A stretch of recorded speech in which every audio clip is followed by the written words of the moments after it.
Hi everybody, and welcome back to StorytellerSpira's channel. As we are now starting on Fridays, we're going to be playing D&D, our first campaign. Sorry, the audio started and I couldn't talk while hearing myself. As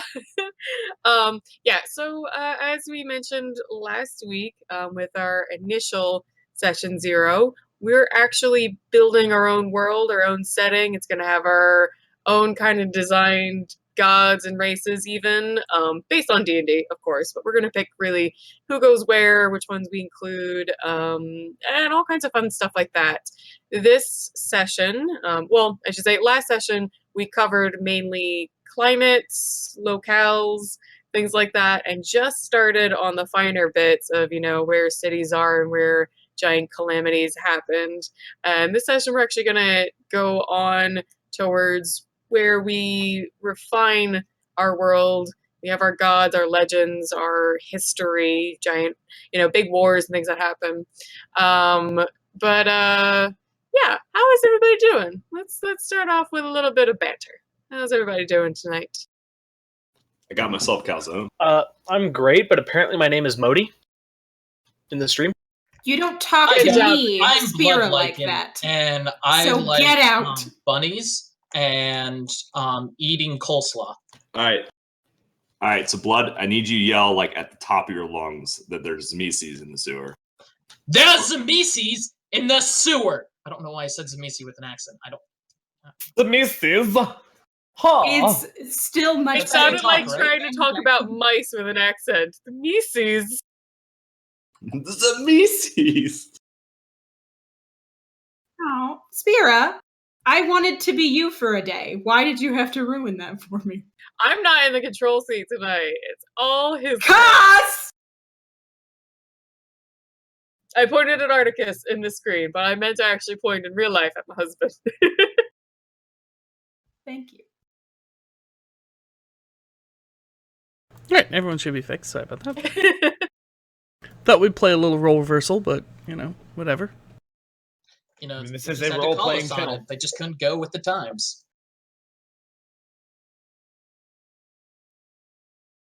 Bender gending is too much for them.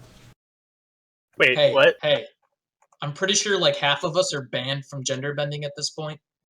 At least one of us. Yeah, it's probably me. I've noticed how we haven't been playing that anymore. Book was a fine lady. She's a wonderful person. I don't think you understand the meaning of wonderful or person, to be honest. After 2 shots and 2 energy drinks, probably not. Lucky was 1 shot and 1 energy drink to get into that character. I like how you have formulas for each character. You have to weigh it out as okay, this one needs more alcohol, a little less energy. This one needs both in a lot of quantities. Yeah, both just get trash go. I find it's a lot healthier for my body in general to have a different way to get into character. I put on a playlist dedicated to that character and take a nice long shower. I had so much anime music in my ear. Oh no, there's a shower beer. I have a beer in the shower. Like I didn't even know freaking what do I listen to? Spotify even had anime music. I was like, okay, I gotta look this up. I ended up doing YouTube for it all, but Grand post something. I definitely pulled up my my Cowboy Bebop OST for getting started. I mean, nothing like a little tank to get you started. I mean, it's just acting. Gotta listen to music or drink alcohol to get in character. You just do it. This fucking guy. Calm down, Mister. Goddamn nerd. So I had an idea. You can have sex without, getting in the mood, but it's better if you get in the mood. So I had a loose idea that I don't know if Zibani will take at all, but I thought it was a fun one. For the Pantheons, already. There should be 8 of them. Because there's 8 people. There should be 8 going with this? See where I'm going? Nope, because reasons. There is a specific reason why that is not the case. All right. And you might find out during play, you might not, but there is a specific reason why that's not the case. All right, that's fair. Because I have a character that's going to have to be religious as shit because of this bird person over here. Where are you? You're on this sort of my screen. Just point Little- the opposite direction. Oh yeah. Yeah, this There you go. over. Yeah, bird person over Yeah, here. he's down here. I was gonna say, like, we also have I'm playing a tiefling, and then Modi is an Asimar. So we would already have kind of an interesting, probably believing in the same stuff kind of situation. Although you guys, I don't know, we didn't post that one, but like, Koss does an amazing bird person voice.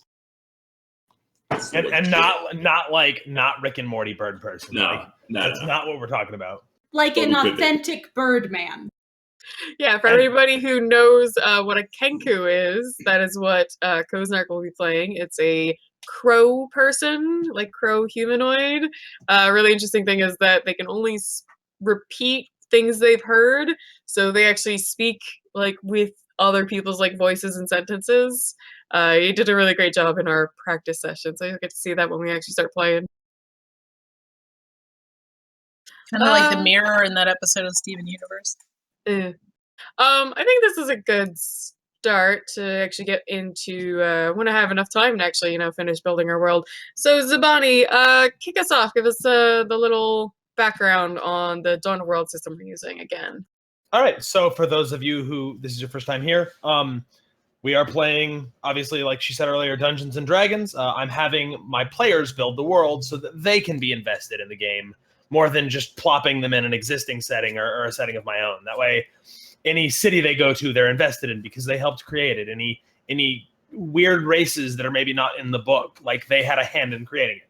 And what we're using to do this is a game called Dawn of Worlds. It's a free system you can find online. It's pretty easy to do. The system is including images like 12 pages long, so it's not very complicated to use. And basically what we do is we go around the table, or in this case, the Twitch chat, and we roll dice for points, and then we spend those points on vast world-affecting things, like I spend this many points to make a mountain range, or I spend this many points to make a race come from nothing. And so last game, we spent most of the time playing the geography. We took a blank world with just coastlines, and we made the map that you see before you, though I did have to touch it up a little bit to make it look less like a child scribbled on it. This session, we're probably going to be doing a lot of making of races, and probably going to get a little bit into the era of diplomacy, the era of wars and civilizations and religious cultures. And then, depending on how things go, might continue next week with that. We have, if someone could post it, we actually have a list of the costs for all the things, just if people want to follow along. The only thing that's not on that list is I added a create unique monster ability that it seemed that the game seemed to be missing, but that's the only thing I've added to that list. Do we want to explain what happened in between, or at least the race? Because Oh yeah, I mean, yeah, we can start off. So far, what we have is that there is the map. It has whatever it has, but we have, I believe, 4 races at this point. No. So the first race. I actually have a list. So Elvish and Articus worked on a primordial race. It was kind of the dawn of living, intelligent beings. I believe you guys are still working on a name. No, they're Kandi.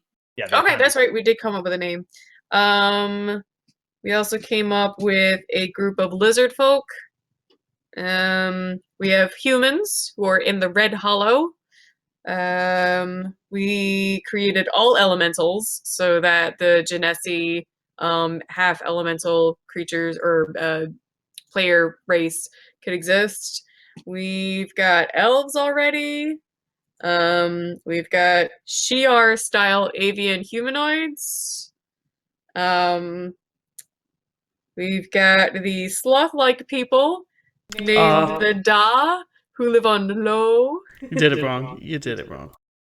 There's only one person who can do it right, No, Kaz. they are the Da who live on low. There are only two people who can do it right, Kaz. And last two things, I created Tieflings, which is the race I'll be playing in the game, so I got that out of the way. And I believe I was the one responsible for making imps for the Mushroom Forest, which I still need to like finalize exactly what they are, but I wanted to get those in the forest right away. I think we figured out that they were not full intelligence, but more clever than a standard monster. Yeah, so you spent fully sentient points on them, so they are capable of becoming a race, but they have not civilized. They have not done anything to actually get themselves to culture. They're just potential culture. They're at the beginning of like kind of becoming a sentient civilized race, even though everything else has surpassed them. Also, as note, Lo is an avatar. Yes, The Lo- massive jellyfish that is moves about and feeds, and that's what the Da live on. Oh, it's a jellyfish. Yes, a giant, Yes. ancient, drifting jellyfish. Yes. Yum. Ham slices. So as I note, there are currently a few things that do still need names, and if chat wants to contribute to that, we're absolutely asking for chat advice and recommendations and such. There is a city here on the far right of the map, which is on the underside of the planet. That is that's where the imps are. There is a human civilization here that is as of yet unnamed, and then there are the bird folk. Do not have a name. And I believe those are the things that we do not yet have a name for that are already on the map. No, they have a name. The Lotash. They do have a name, you're right. Also, not to be nitpicky, Yeah. but you did leave out the massive mangrove forest around the island on the upper right top side.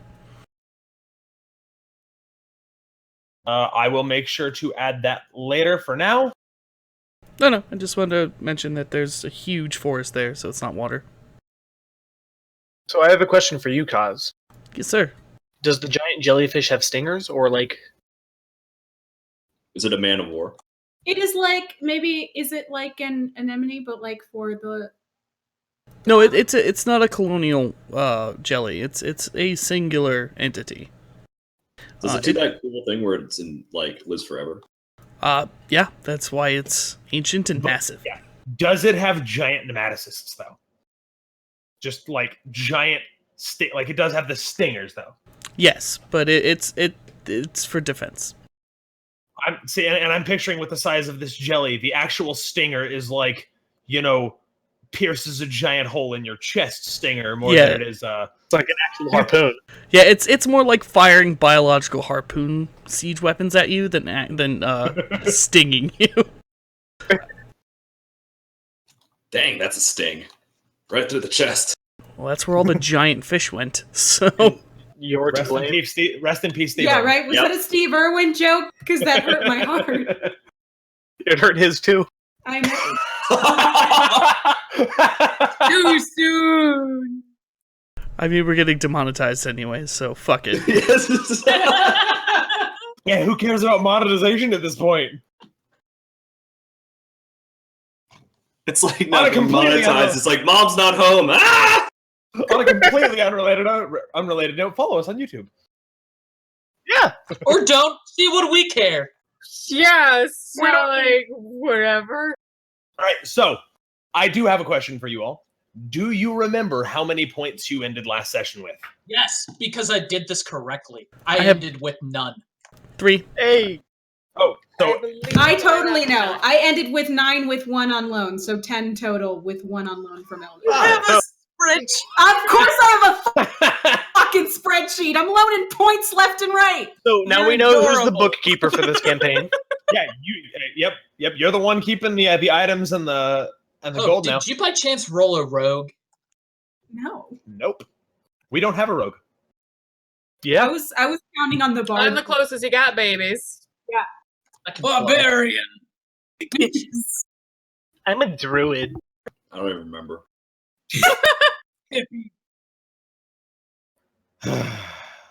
I do.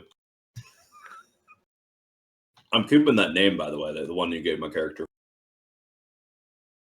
He was like, fuck, I don't know art. Interesting name. Yep. Ancient All right. nightmare. Then I guess we'll get started. Yeah. All right. So Whose turn was it? we finished a single round, so it'd be mine. But that means roll your 2d6. And we're on age 2, right? Yes. Which, for a reminder, monsters are 3 points in this age and 6 points in the next age. And we're still doing the +3s? Or did the bonus... If you still have it. Like, if you didn't waste it by ending your turn with 6 or more. Oh, no. That +3, baby. Give me the juice. I got a lot of points, guys. Hey! Can someone tell that guy to stop hogging the good dice? Seriously, man. I Leave rolled some for the rest of us. Minimum? No. That's nice. I don't even know what I can do with minimum. Jesus. Not much. Rub your face against it. Oh, Van, I had a question for you. Yes. If I wanted to create a landmass off of the continent floating, would you be okay with that? Yeah. Right, just being sure. Yeah, you can screw with the coastlines. You can make new islands. All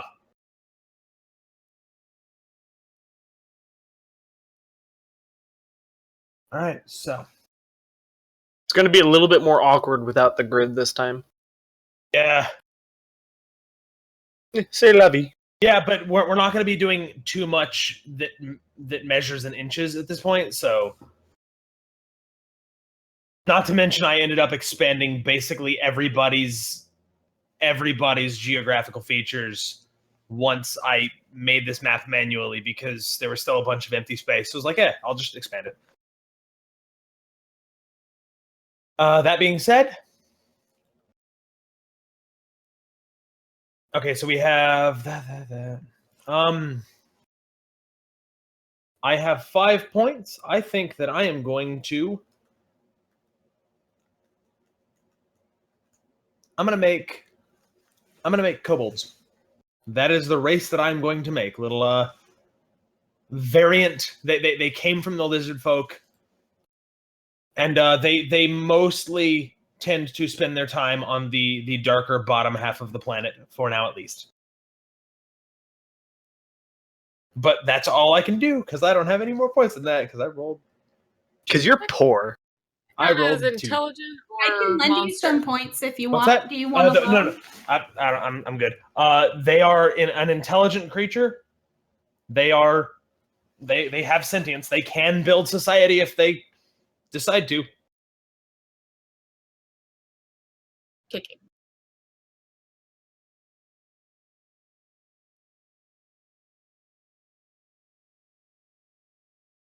And that's my turn. So I believe it's Hope next. Okay, yeah, I think that's what we had from last. I want to make a city in that desert, bruh. I was gonna say, I haven't changed the overlay, despite, how much nothing we have to do around here. We didn't go changing out the names in the overlay. Go ahead, Hope. Go ahead and ping where you want the city to be. Okay. So just left click and hold. And then what race? No, I'm like trying to pick a spot. Yeah. Because I didn't realize there was a patch of green in that desert. Yeah. Hope or Elvish made it. It is basically a Cairo-sized oasis, or like that's what it is. It's basically Cairo. I didn't make it. That's I much made bigger it. than Thank you Cairo. very much. That's also much bigger than Cairo. Yeah. Yeah, that's way bigger. I made the whole Tigris Euphrates little. Oh yeah, that was you. Yeah. All you women folk look the same. Damn, That's you fair. got, no. Harsh. Oh, all right, cool. And then what 'Cause, race? Yeah, It you is, yes, it is an Earth elemental city. Earth Genasi? Yes. Is that it? Shit, how many points did that cost? 4, because that is a command race.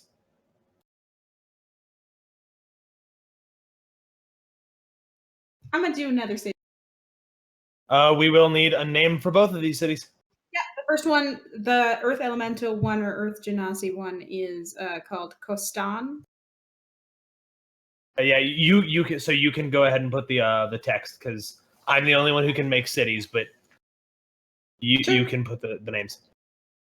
And then are the mountains on the other side currently occupied with anybody? The mountains down here. The mountains right where I'm gonna ping it in a second. Right there. Up I top? assume the hash marks are mountains, yeah? Up top? Yeah. No, the mountains around the big lake are not occupied. Yes. Then I will make another city there. It's an air elemental city. Where? On the lightning bolt, I guess? Where you just had it, but then moved it.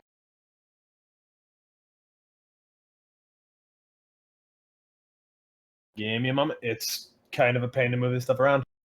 Oh. But yes, that it will be there. So Yeah. no need to wait for me to place it. No problem. That's the end of my turn. All right, so I'm gonna advance humans to the Iron Age, more or less.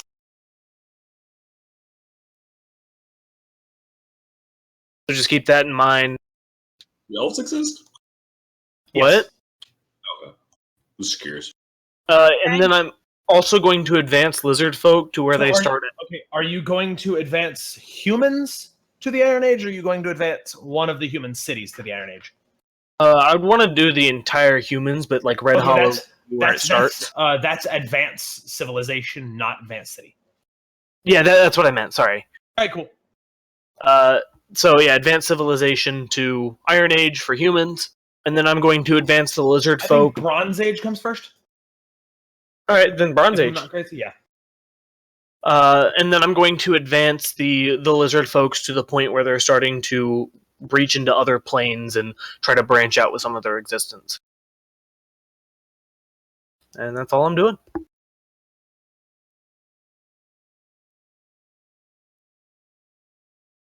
Oh, hey, it's possible. Okay, my turn. All right. Yes, it is. All right. So I only have 7 points. So advancing elves also.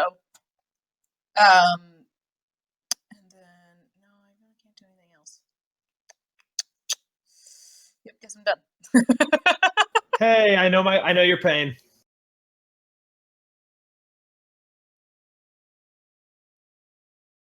So in my note keeping, I started typing in the Python text format.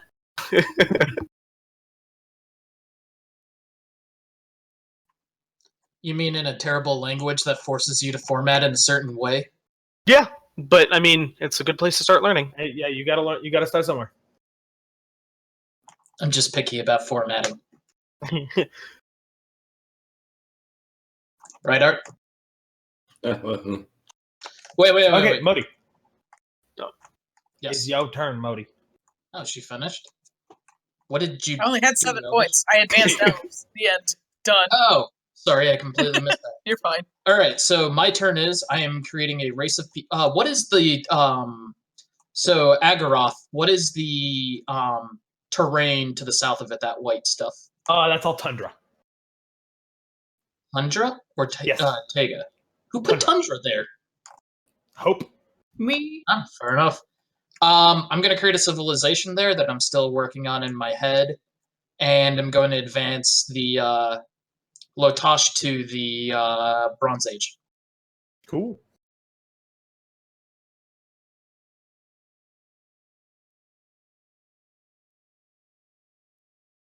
And kind of focus on a more Sumerian or Egyptian kind of evolution of their massive irrigation and earthworks to till and fertilize the land so that they could grow crops.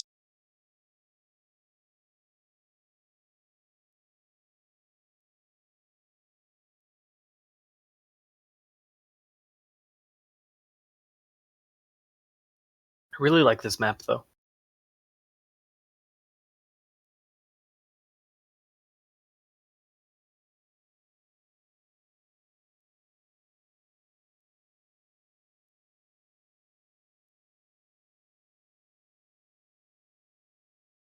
You gotta finish, was it under 4 or 5? 5 or below. Okay. Okay, so that is Coast Arc, yeah. Let's see.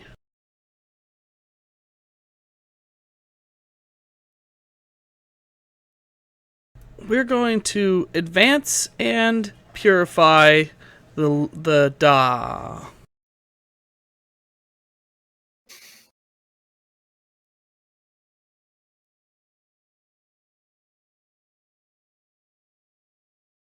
So purifying them, does that make them like what does that mean exactly? It basically raises their racial or their cultural tendency towards good alignment.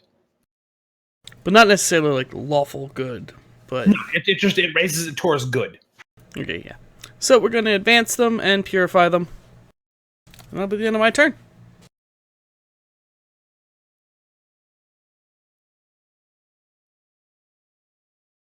And I guess advanced 1 for them would be like fishing implements, nets, that kind of stuff, I guess. I don't know. I'm imagining nets more than poles, because Yeah. Can't really see them moving that dramatically.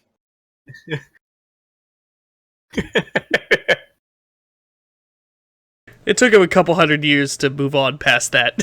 Oh, I'm gonna let you know I have a kind of a character. I have an actual subclass in mind that came from low. I hope so. I'm so excited about this place.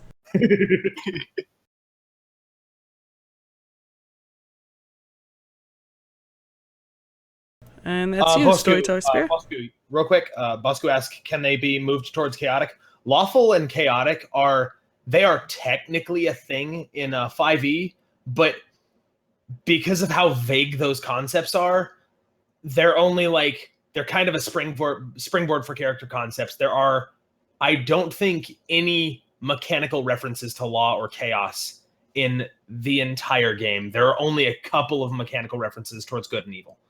So it's more of a springboard for character concepts at this point, because it is kind of an outdated concept. So advancing a civilization, I'm sorry, it just means that you're making them more inclined to good?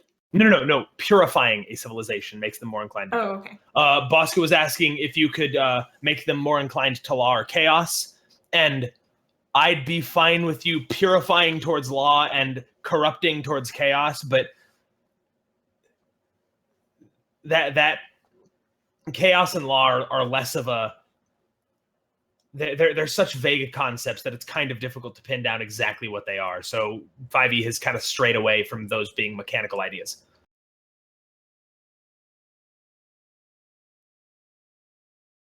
That being said, it's Spira's turn.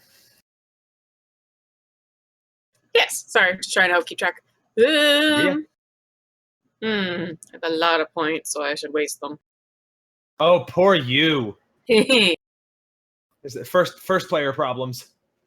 So with tieflings, I have to advance them as well. I'm just wondering because at least the original idea with D&D is that they grow up among humans. Yeah. So is it advancing their aptitude for intelligence? No. Advancing is just moving them from the Stone Age to the Bronze Age to the Iron Age. But with the tieflings and the tieflings and the elementals and the Aasimar, that's less of a race and more of a, this is where the portal to their home plane is, because they they came about through interbreeding between primal beings and other races. So there are no, yet strictly speaking, tiefling cities, because tieflings are so they kind of go with the other races until someone specifically says, no, this is a Genasi city. This is like a bunch of Genasi got together and said, fuck all you other people. I don't care what your base race is. This is a Genasi city. Okay, well, I certainly prefer the idea of tieflings being outsiders and having to deal with that aspect, from whatever race they're from. So I just wanted to make sure I don't still need to spend points to advance them. I will. I just want to. Yeah. I mean, unless you specifically want to create a tiefling city, they will just kind of go with whatever the base race is. So Okay. Human tiefling will advance with the humans, and Well, I will advance humans. So that's 5. I'll also advance Red Hollow at least. So that's 9. And I feel like I want to create a race. Ooh. So let's see, what are we maybe missing? Dwarves. I was actually just about to say dwarves. My question though is like, obviously we can have them in mountains, but there's also a very classic underground thing. How deep can you go before it's problematic? So Vaguely speaking, at least. I'm terrible at estimation, so that's a rough thing. Can there be a decent, slightly underground city, or would it be like okay? Yeah. All right, we're definitely gonna do dwarves. Let me find. I'll wait to command city, but okay, we're just gonna make dwarves for now. Also, with a lot of cities underground, a lot of them do go into the earth elemental plane, but they have defenses against that. Yes, and I also like the idea of maybe there are some of those pitfalls we talked about before where they did go a little too deep and you have to avoid that area now. Yeah. Okay, yes, females have beards. Yeah. So humans are advanced a bit. Red Hollow specifically is advanced, and I made dwarves. Cool. So and again, I kind of want to go a little bit narrative with this. Obviously not create race, because how narrative can you get with there are dwarves now? But how do humans advance? How does Red Hollow advance? And I'm trying to kind of get everyone to do that. Humans, I like the way we were working is just they go from stone to bronze so far. And Red Hollow, if it was kind of initially... Okay, so if it was Stone Age, even if they were already there, maybe more humans migrated there. So you started getting more people, which tends to lead to agriculture and need for better structures and housing and things like that. So in Red Hollow begins kind of your little Sumer turning into Cairo, starting to really develop better tools, agriculture, that sort of thing. They move from hunter-gatherer to, being able to sustain themselves in one space. All right. Is development of magic a choice in advancing species? Yeah, that'd be it could be a city thing and it could be a racial thing, but if it's a city thing, then only that city gets the advancement until the rest of the race gets it. And as we work on the dwarves, dwarf will be their generic name, but they'll have their own name for themselves, and then of course you got to have those clans. Yes. and I have a specific way for how clans work. That's one of the things that. So yeah, that's me. So Articus. Really quick, I have a question. Have you really done anything with bugbears yet? They have to exist, but otherwise, no. So I'm just thinking about the race I want to build in this area, and basically what I'm getting to is sort of Yeti or bugbear, somewhere in there. Wendigo. So I do have a couple of Sasquatch. things with bugbear that I don't necessarily think I don't necessarily think are going to come up in a vast cultural sense. More of a day-to-day life stuff. Tribal. Yeah. There are at least some oddly specific. They like some of them are specifically like.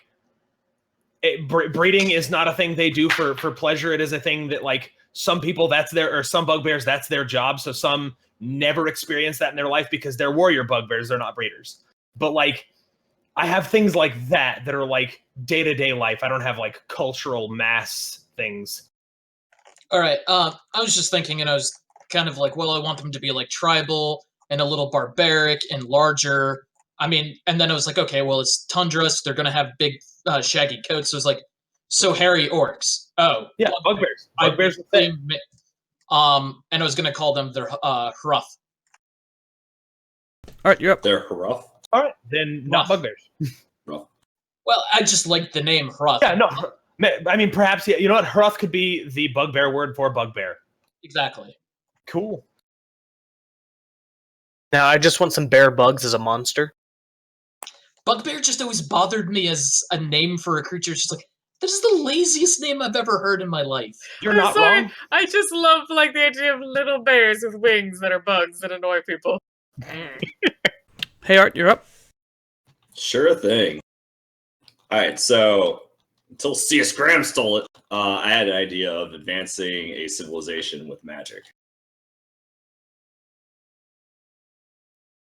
The elves. Cool. What kind of magic? I'm going to say that they have learned a part of the magic of how elemental like landscape and the magic of the world itself, but they're like taking the light force of it. So nature-y magic? Not necessarily nature, but like all the elements, just like how everything moves, and they're able to take that energy and absorb it. So almost like So physics, but magic. Well, if it's elemental, like if it's elemental, like werewolves, that there's a spirit of the object. You know how werewolves have like fetishes and stuff like that. You know what I'm talking about?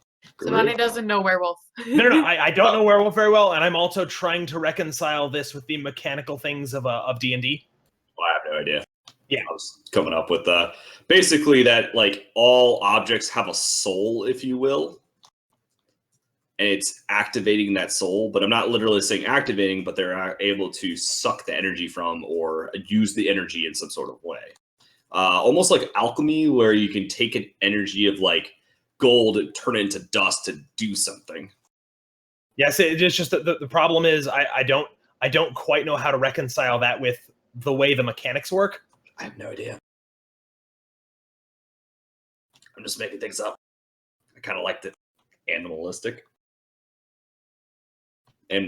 magics. Ooh, it's kind of cool. I guess it's druidic. We could just go with druidic. It's kind of in that area. So yeah, because like that's kind of I like the idea, and in another system I'd be cool with it. The problem is this is D&D, so it does have some mechanical restrictions. So druidic. New idea with the druidic magic. Music. You have to play music bards. to do it.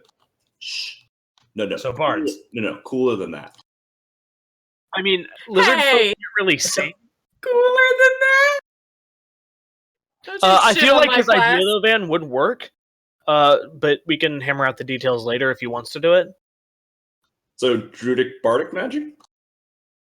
Well, like the early stages of bardic magic, because Sure. it hasn't shown up yet, really. Yeah, so basically nature magic. Yeah, a lot of well, it's I very musical. imagine it's bardic magic, but they haven't quite figured out how to get one person to do it. So it's kind of a cultural thing. It's kind of a you stand around the fire and a group sings and they collectively do bard things, but they're young enough culturally that they don't understand that one person could do it. They think it's Yep. cool. I'm going to create an order. You said this is the elves? The elves. The elves that started. That's so very Scandinavian. A little bit. I'm also creating an order. Cool. Ooh. Am I the first one to do that? Yes, Yes, you are. sir. Cool. It's order of and I don't know if anyone can read and write yet, but order of librarians. Yeah, they're in the elves are in the Bronze Age. They can read and write. Okay. It's order of the librarians. They are a knowledge group that collects all knowledge and keeps it written down to preserve that information. And they are probably started human. And I don't know if I have to do order or command order to make it spread. Yeah, command order would be making it spread. Okay, then I'm going to make it the humans, and I'll start it in Red Hollow. Okay, so the humans are coming. The humans have started the order of librarians, which I think should have a better name, but I just call them librarians. Yeah, for now, for the purposes of identifying them now. But I do think that they should have a better name. Yeah, Project Librarians. We'll just go with that for now. And of course, chat, go ahead and make any recommendations on that. Is there Fae? Is that a thing? Yes, the Feywilds do exist. So goblins? Those are not Fae. Well, it depends what's they are not Fae. But do goblins exist? Not yet, but they definitely are going to at some point. You could go ahead and make them. Yeah. I'm gonna make them. I'm also gonna make them and specifically make them more of like the Bane for elves. Jesus, what did you roll? How many points did you roll? Jesus. I have 17. Come at me. I just spent them all, but come at me. What is monster creation? Is that the full 6 or is it so goblins if they are going to be capable of sentience, it counts as a race. If they're going to start off as just like an animal, then that's 3 points right now. But to make them capable of sentience, that's full cost for a race. Gotcha. I'm going to start them off as monstrous. Okay. And I'm going to have them really harass at the elves. Like they live where the elves live, and they're constantly kind of stupid pretty people. You don't take candle. Wait, wrong. That's Knowles. No, that's Kobold from That's Kobold. Warcraft. Yeah. Well, I mean, they're Knowles in D&D because they're wolf things. I don't know. Blizzard messed it up. I don't know what to think about it. All right. Anyway, I'm done. All right. So we didn't actually change the map all that much. Oh, Hope, you had a question earlier. What? You were doing this earlier. What? Like you were raising your hand like this. No, it was just when you were talking to Spira about tiefling cities, and I just wanted to clarify that the cities I've made are not Genasi cities; they are specifically elemental cities. Yeah. Okay. Cool. So they are areas where the planes have been breached, and they're like, we'll settle here on the other side of the plane. Yeah. Yeah. That's what I figured. All right. Cool. They're not sea sloths. They're sloths. They're coastal sloths. All right, so I guess they're that's jelly sloths. They're sea sloths. I was gonna say they're sea sloths. They're born in the sea. Seafaring sloths. They live in the sea, Zibani. They don't hang out on beaches. They hang out on a jellyfish. No, all I'm imagining is a pirate. Seafaring sloths, just not sea sloths. Seafaring. I have a question though. Graham brought Faring up a is good in point. parentheses. Zibs, can you even do the Murloc sound? No. God, you guys are so bad You at it. guys all sound like Britney Spears in the her head is cut off. Like that's Not even Britney Spears, man. Like 2007 Britney Spears. See, I'm not about to try a creature sound that I don't know. So that will have to be. WoW? I played it for 14 days and didn't like how much more fun that it was than another game that, like, for all intents and purposes, I was playing another RPG at the time, and it was better in every way than WoW, but somehow WoW was more fun, and that was disconcerting, so I stopped playing. You guys want a Murloc sound? Yes, I do. Yes, please. It's probably Kosnak. No? What did I get? A sub weapon. Roll. Yeah, roll. I messed was- it up, actually. Can But you, still good. in Murloc, please say I'm Huh? just a small town girl? Hey, I wonder what it's like to not roll anyone. Oh, just a small town girl. I'm not getting the back of the throat thing. Marry me, Spirit. I Leave have cops. 10 It was called Repels I used to be really Online. good at it. I'm so sad. I used to be really good. I used to do it all the time. Hey, I wonder what it's like to not roll a 1. Because I don't know that experience. Ask Blood Lycan. I've got 10 points. You guys remember how I started this game, right? The double ones on my very first roll? I started with 2 6s. Yep. Yeah, so you all can fuck yourselves. If I could, do you think I would be streaming? Yes, Yeah. but just not Yeah. on Yeah. Twitch. You love the attention too much.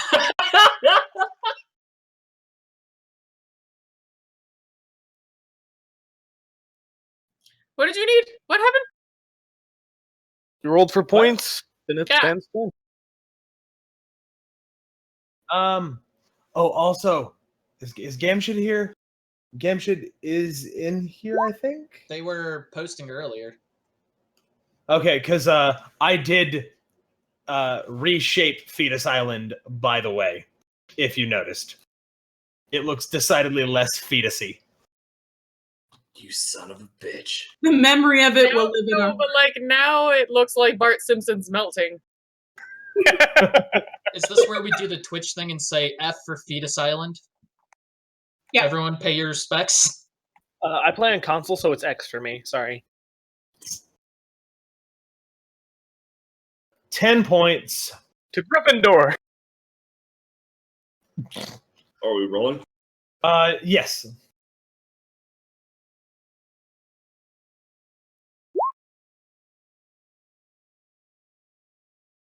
You guys really need to start rolling better. How about you go die?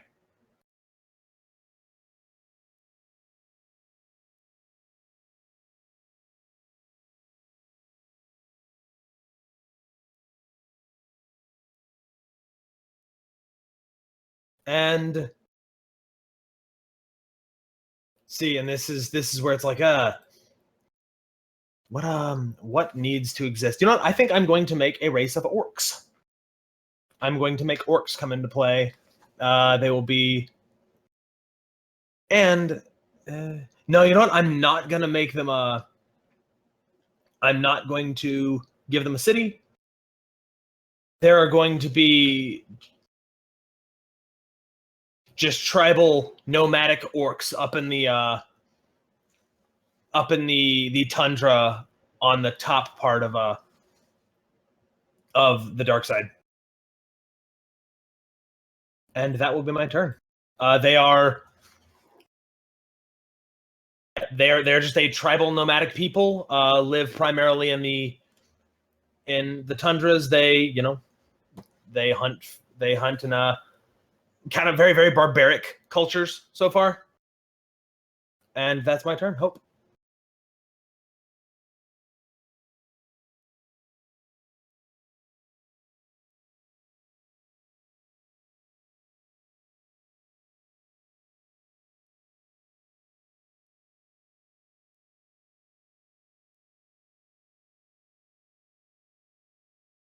I am going to advance the elementals twice.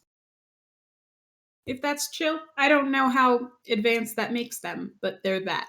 I mean, what advancements are they? That's how advanced it makes them. I mean, that's fair.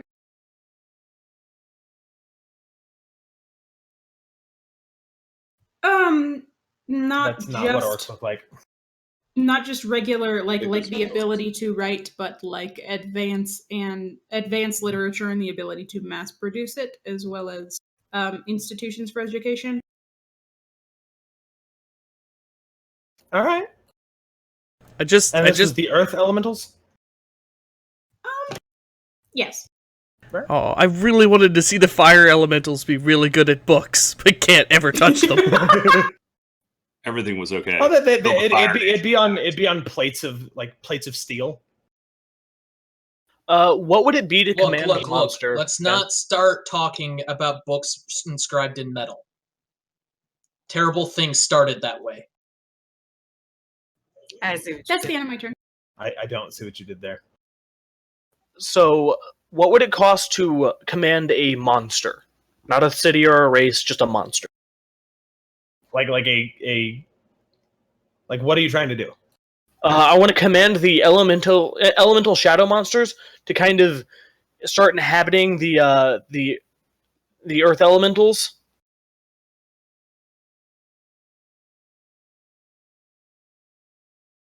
What element was advanced? The earth elementals. Twice?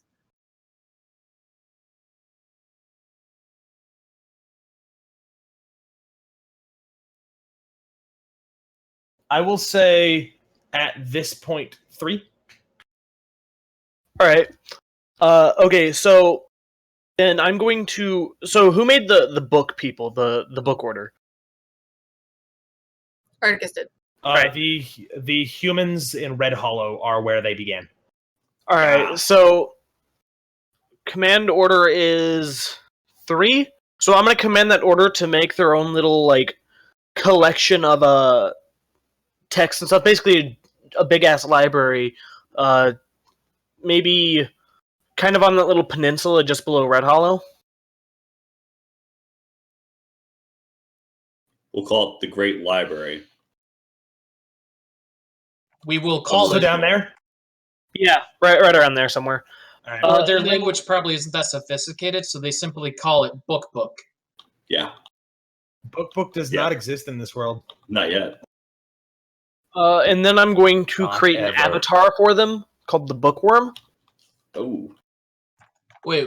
What's called a bookworm? An avatar. It is a Avatar. giant dragon that I don't know how it looks. It's a worm, of course, but that YRM. is that is collecting these stories and help preserve them and protect them. Okay. And then chat if you'd like to come up. stories. That's its sword. Please tell me it has powers straight out of Read or Die. I haven't read it. And then I chat. guess you die. And then chat if you have any suggestions on the name for this place of stories. Or the order that made them. Yeah, Yeah.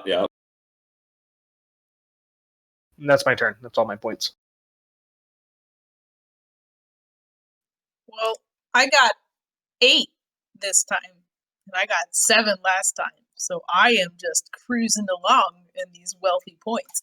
But I know what I'm going to do. And what I am going to do is I'm going to command the Elvish race. The what race? Your race? Yeah, They have the names. elves. Sorry, I'm trolling. They are, in fact, they are a matriarchal society, so fuck you.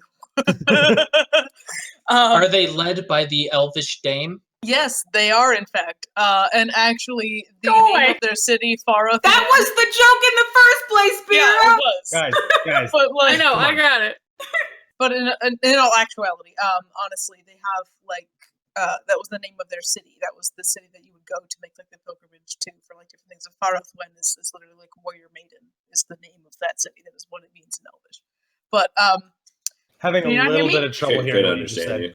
I'm on a laptop now, so if the mic cuts out, I'm sorry. It's okay. You were just a little choppy for then. It seemed Okay. fine before. All right. So I'm going to command them. They're going to move.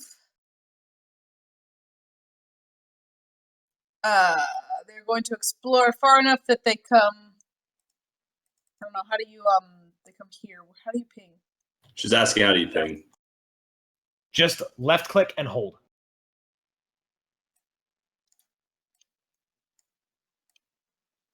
Right there. Okay, and they're going to do what? They are going to start exploring the ocean. They're going to build boats. They're going to start exploring around. They're going to start exploring the ocean. So they're commanded there, and I'm also going to. Can I? There's no create city. Is that just? That is command city or command race. Okay, so it's the same cost. So they're going to build a city there and start exploring the ocean. Start becoming a seafaring race. Can do. Right, yeah. Cool. And so that means that most likely they will probably end up here or even here, and we will have the first interracial contact. All right, so we still need a name for that city? Give me a second. I'll come up with it in a minute. I have to actually real Elvish for this, so.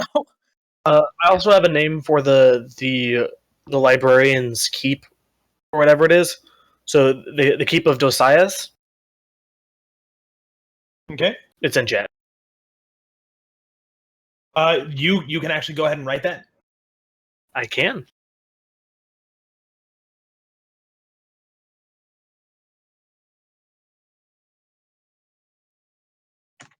Is Zelish's turn done?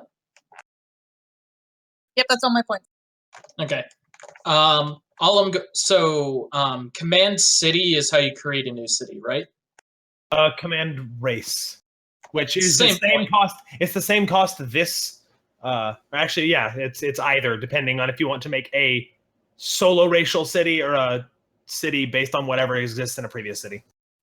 So the Lotosh are going to start seafaring at this point, and directly to the southwest of them, on that grassland peninsula that's not the desert,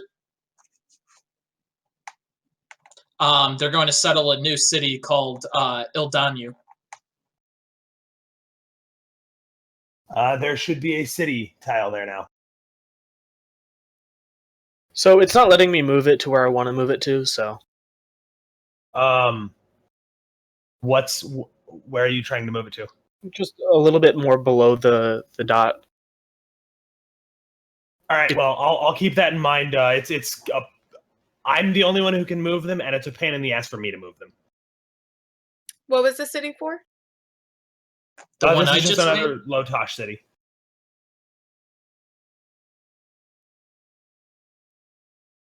And that's all of my points. I'm saving the other three.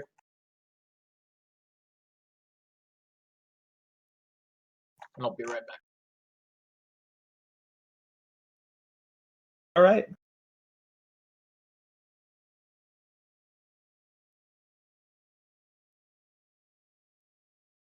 Keep in mind, anyone who's like advancing in seafaring stuff, is that Lo does move around the ocean. Basically stays on this side, but is always moving around.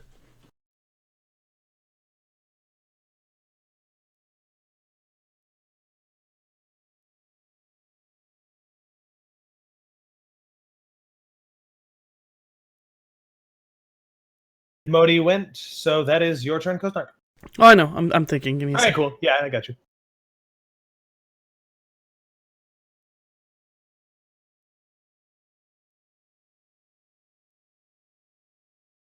Do you allow insect races? Yeah. Sentient insect races? Yeah. I mean, there is already one in D&D. There's a couple, actually. Are you familiar with swimming spiders? Unfortunately. You know how they work, right? So they trap air in their hairs. Yeah, so they're diving bell spiders? Yes. I want to make the opposite of that. They trap water under their hair, their chitinous spikes. I guess it's not really hair, but the thin fibers of chitin. They trap water, and they're going to live right on the boundary of firestorms there. That's kind of where they originated, between the water puddles, the like huge vast fields of water, and the fire. So they trap water, and they can run up in there and not die, because they're covered in a bubble of water. Alright, that's terrifying. Did they make a city over there? That's just kind of where they came from. Let's see, what's that, 6? And actually, yeah, we're gonna make a city. oops, I forgot. I can't do that. Wouldn't they be more nomadic, but with the firestorm? Well, yes, they know they're like nomadic hunters, but they still have a boundary city right in the top. That big blue puddle, like on the boundary, like the largest one towards the ocean, right hand side, in between the fire and the plains there. There. There it is. Yep. There we go. I made the dots a little bit bigger. That's nice. I like that. Yeah. That's not what I meant to do. Alright, there they are. What are spiders? 6 legs? Well, eight legs. 8 legs. Well, I know, but can they be like 6 legs and 2 hands kind of thing? Why Well- not 8 hands? That's too much. No, 7 hands and 1 leg.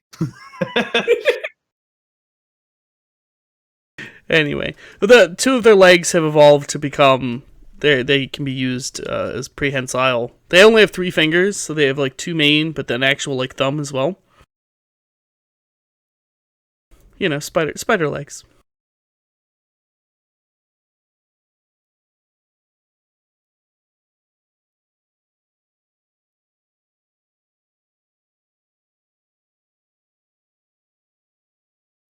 Ew. Okay, first of all.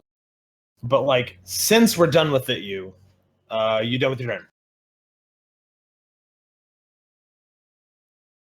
turn. Where is it? How much was create city?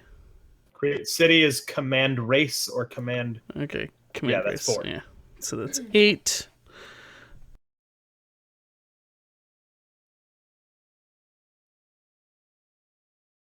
And we're gonna go ahead and we're going to advance their civilization. All right. What is this civilization advancement?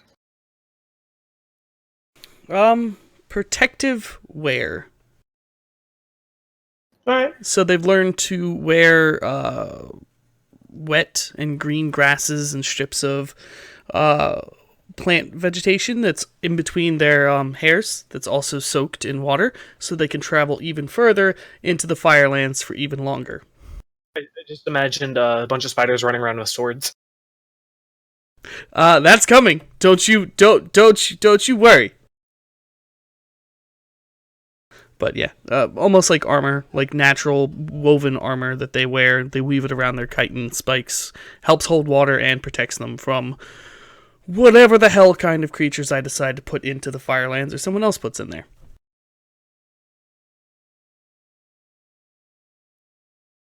And that's me.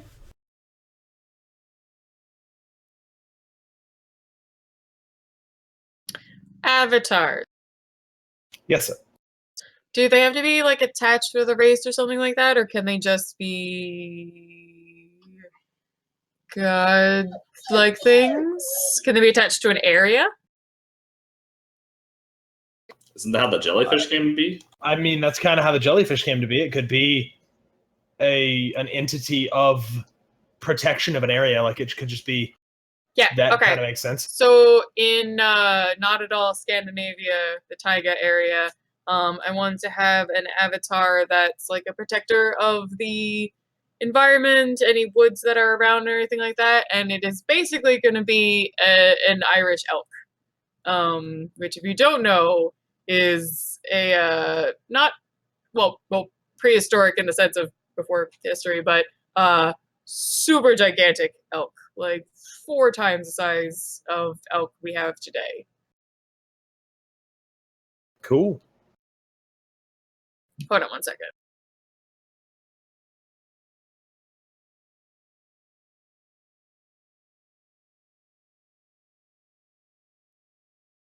Trying to find this nice picture.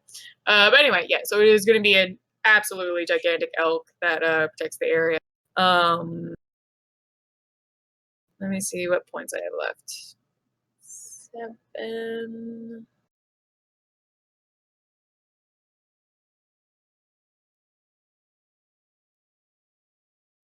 I will hold on to my last 4 for now and see what I Cool. get next time. And I will work on a name for my giant elk. Incidentally, we have not yet named the group of librarians, the group of knowledge keepers. We have in our Discord, we have a D&D name ideas, and I found the Brotherhood of Forgotten Secrets.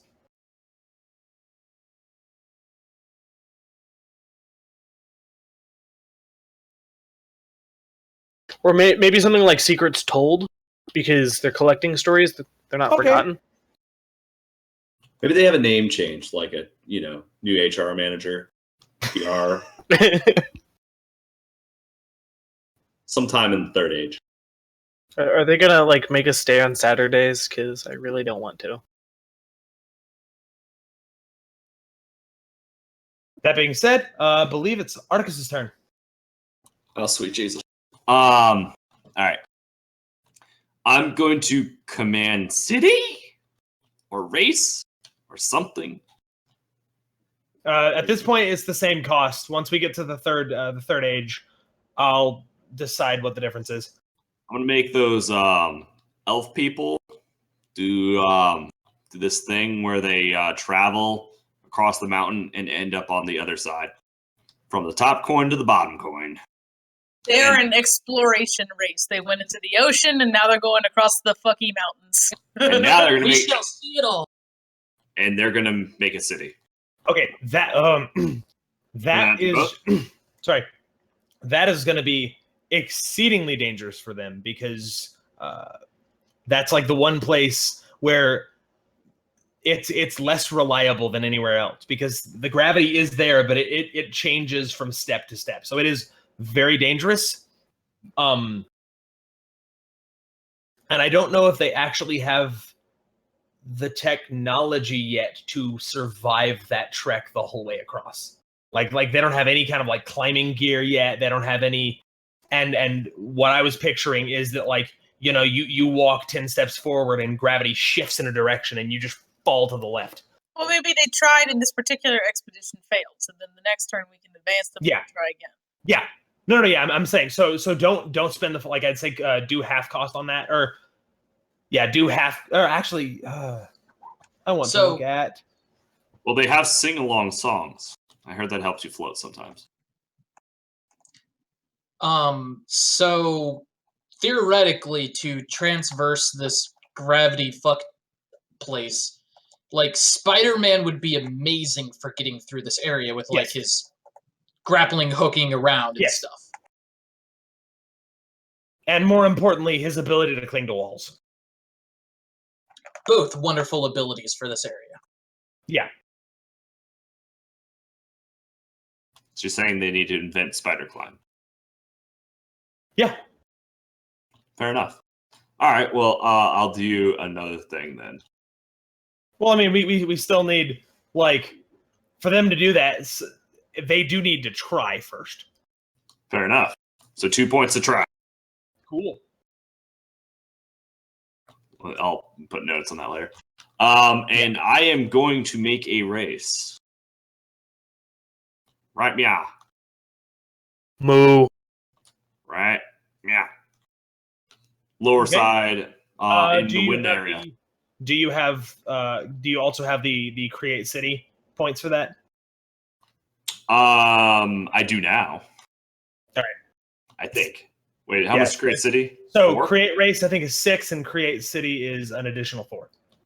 Not this turn. So I'll just create a race. Okay, what are they? They are a very tall, very stocky, usually a lot of fat on them because it's a very cold, windy area. So they have a lot of blubber on them. And they're almost like giant walrus people, but like Viking walrus people. I couldn't hear you. I was just mouthing to myself. Something Viking like you sound walrus people. Viking walrus people. All right.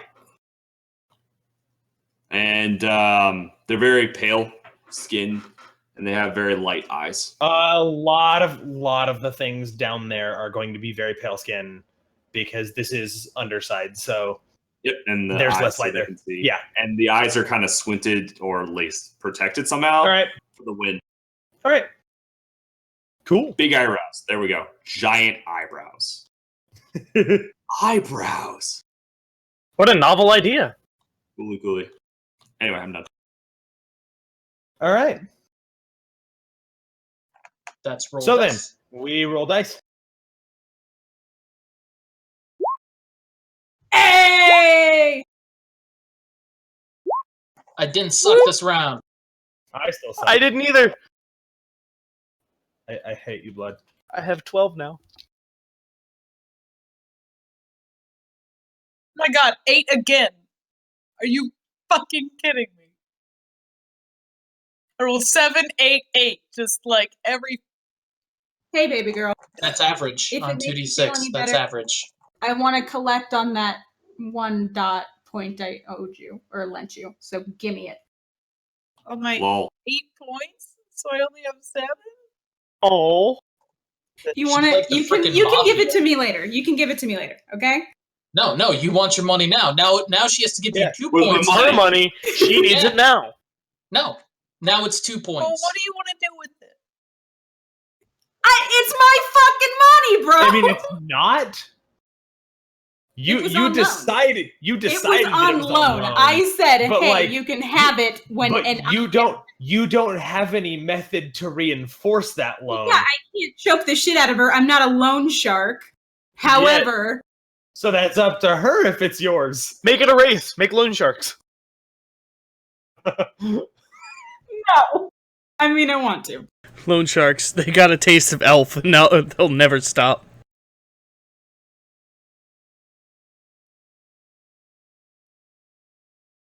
All right. That being said, I want to do a couple things. I would like to up here in the northern desert or the upside desert. I would like to create another race. Don't know what they're called. They are a race exceedingly gifted at surviving in the desert. Their skin is very good at handling the sun. They don't have to worry about that. It's almost chitinous. Everything like all of their orifices are sealed off to reduce any loss of water. And one thing that is kind of their deal is because water is so very important to them and so scarce in the desert, they actually have a really good ability to be able to smell water from long distances away. And like if they try and go into a human city or an elf city, everything just stinks of water and it's kind of overwhelming. But doable, but overwhelming.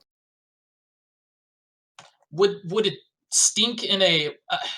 Would it be like walking into a perfume shop where it's just it's strong, walking it's into like too much of a good thing. Yeah.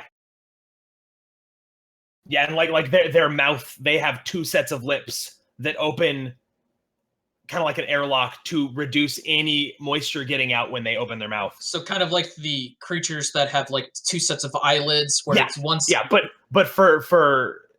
to keep For water moisture? in instead of to keep stuff out of the eye. Okay, so that is 6 points. They are going to be primarily nomadic, so they are not going to really get they're not going to get a city so much. And then I have 13. I have 7 points left. Got to spend at least 2 of those. Because I love this +3. It's pretty great.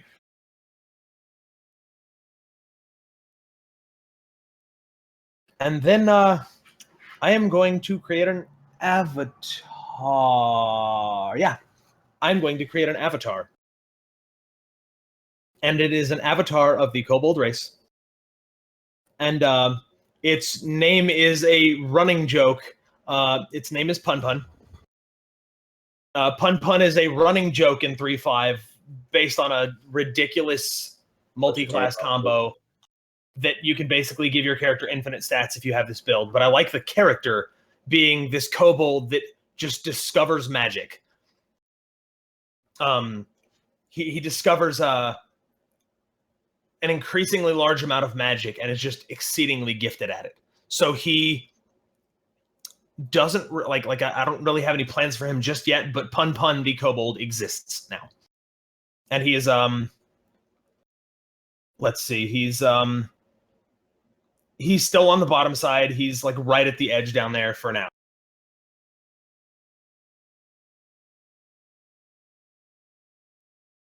By the way, I have an Excel sheet going now. For what? Everything. Just okay, cool. And that is all of my points. So onward to hope. Elvish, I need that point. What are you gonna do with it? I need to use all 15 points, which means I need a point from you. What are you gonna do with it? You'll find out in a second. Come on, I told you what I was gonna do before I asked you. I'm going to advance a civilization 3 times. Which one? The water elemental one.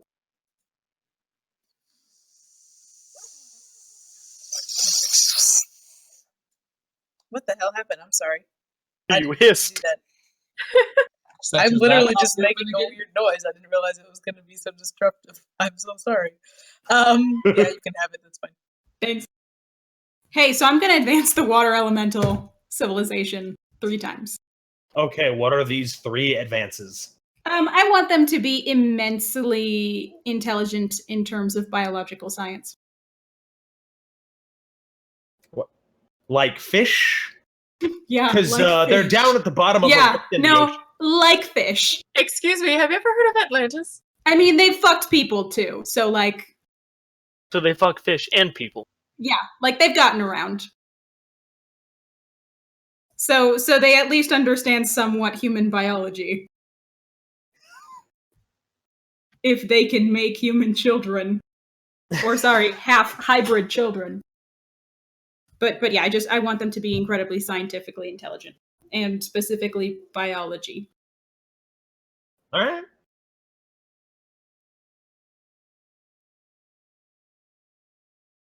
Okay, cool. That's my turn. All right, so I'm going to advance humans to the Iron Age. Alright.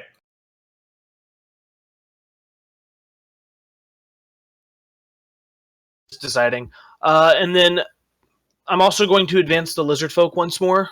So as they start branching out into other planes and stuff, they also start to turn their focus more inwards and look at all these other civilizations and stuff popping up. So they're going to start developing war magic. So, like growing ironwood trees and focusing on nature beasts. So that would be 1 regular advance for lizard folk and 1 magic? No, 1 regular advance for humans up to the Iron Age, and then 1 magical advance for lizard folk. Okay, but they didn't advance normally yet, did they? Yes, they did. Or a little. This is their 4th advance. Well, yeah, they advance, catastrophe, advance. No, Right. lizard folk haven't had a catastrophe yet. I thought they had. No, Hope was deciding on it. Oh, No, okay. you were deciding on it, and then you're like, nah. And then I'm also going to corrupt the lizard folk by 1. So lizard folk have 3 advances, 1 magic, and then corruption. 4 advances now. I'm pretty sure all of it's been magic. They are just a very nature magically competent race, and that's what they do. Gotcha. They don't have bronze, but they have trees. And then they are corrupted now. That's all of my points. Who needs bronze when you have ironwood, which is literally harder than bronze?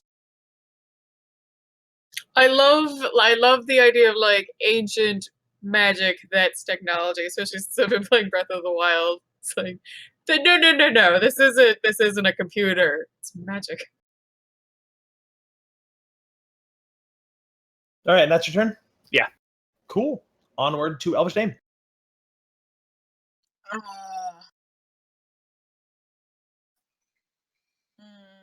I advanced the elves to the Iron Age. The end. That's all I got. You only had 6 or 7 points. Yeah. So I'm holding on to 2. You could purify a city. No, wait, no. You can only corrupt. That costs 3. Hey, thanks for that point, bro. Yeah. So wait, go fuck yourself. what's the Fuck difference? yourself! What's the difference between each of the purifiers? Because there's two that are exactly the same. Let me look.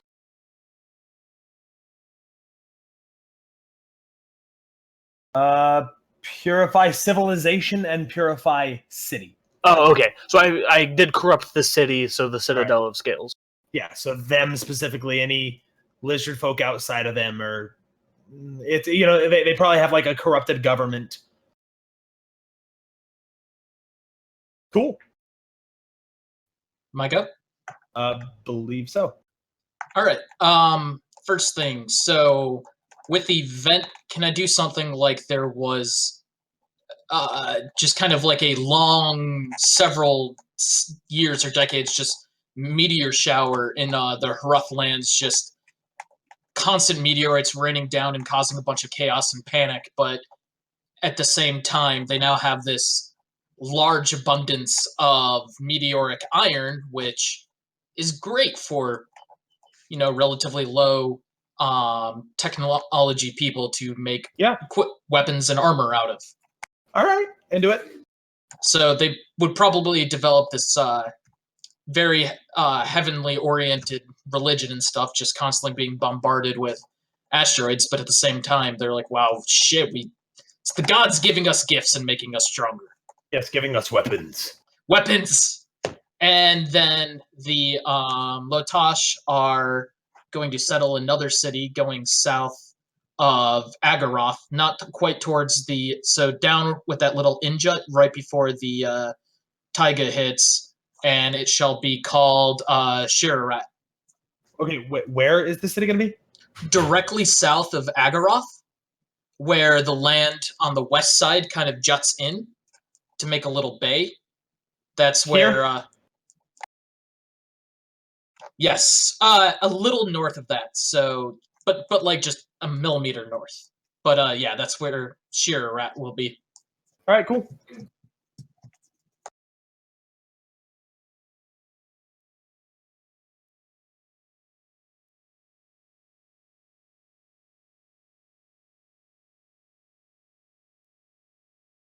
Right. Let's see. Okay, really quick. Shirat's annoying me because it ends with rat, and that's all I can hear, so I'm changing it to Shirak. Also, Moody, what was What was Ildanu for? Ildanu was on the other landmass directly west of Agaroth. There's a city that the Lotash settled, so the Lotash now have 3 cities. Okay. Oh yeah, we'll be doing better, but I keep fucking rolling terribly. Right.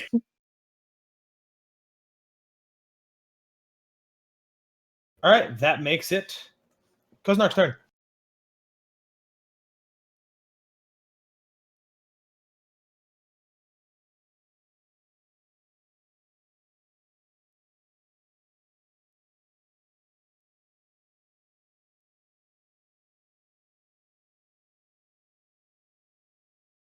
Need to make a human avatar called Kanye who likes fish sticks.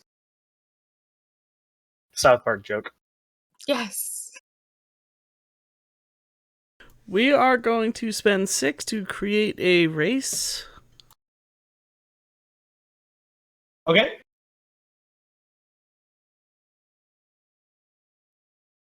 And a city for them to live in. The island surrounded by the mangroves. Okay. There's a city there, and we're going to put a bunch of avian owl people there.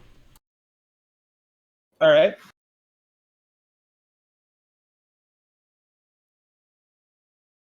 Why would I worry? Hold on. No, OBS was not picking up my voice. But anyway, don't worry. I know you said you didn't like flying races, because flying's a bitch to deal with. No. Flying is fine to deal with. It's a little bit more complicated to deal with when one of your players can do it super early on. Like, this is my first campaign that I am doing completely by myself and not in a book, so... Okay, but, yep. I'm fine with another race being able to fly. Yep, bunch of avian people in there. That's how they've survived. Mangroves keep them safe. Can't get in there by boat. They fly over the trees. Cool. And they'll have some sort of feathery, flighty bullshit name, I'm sure.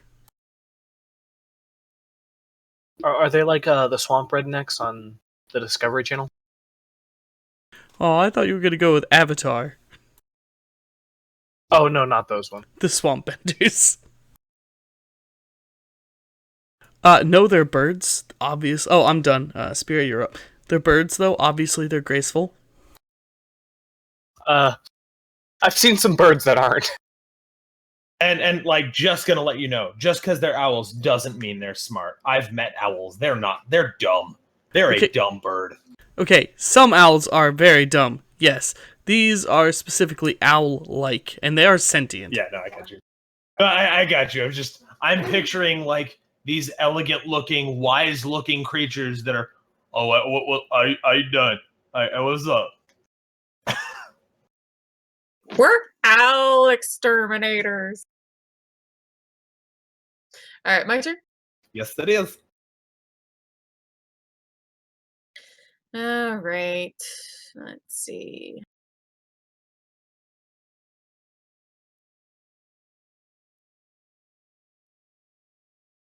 Welp. I definitely got to get those humans moving around, especially if I want my tieflings to have different Yeah, places right. to have been. I was looking at doing that here soon too. All right. So top side's pretty green. Pretty straightforward. Underside's got some interesting stuff. You said the orcs were in the The tundra up far north on bottom side. Okay, so that would be above the taiga? Yes. Up there. Okay.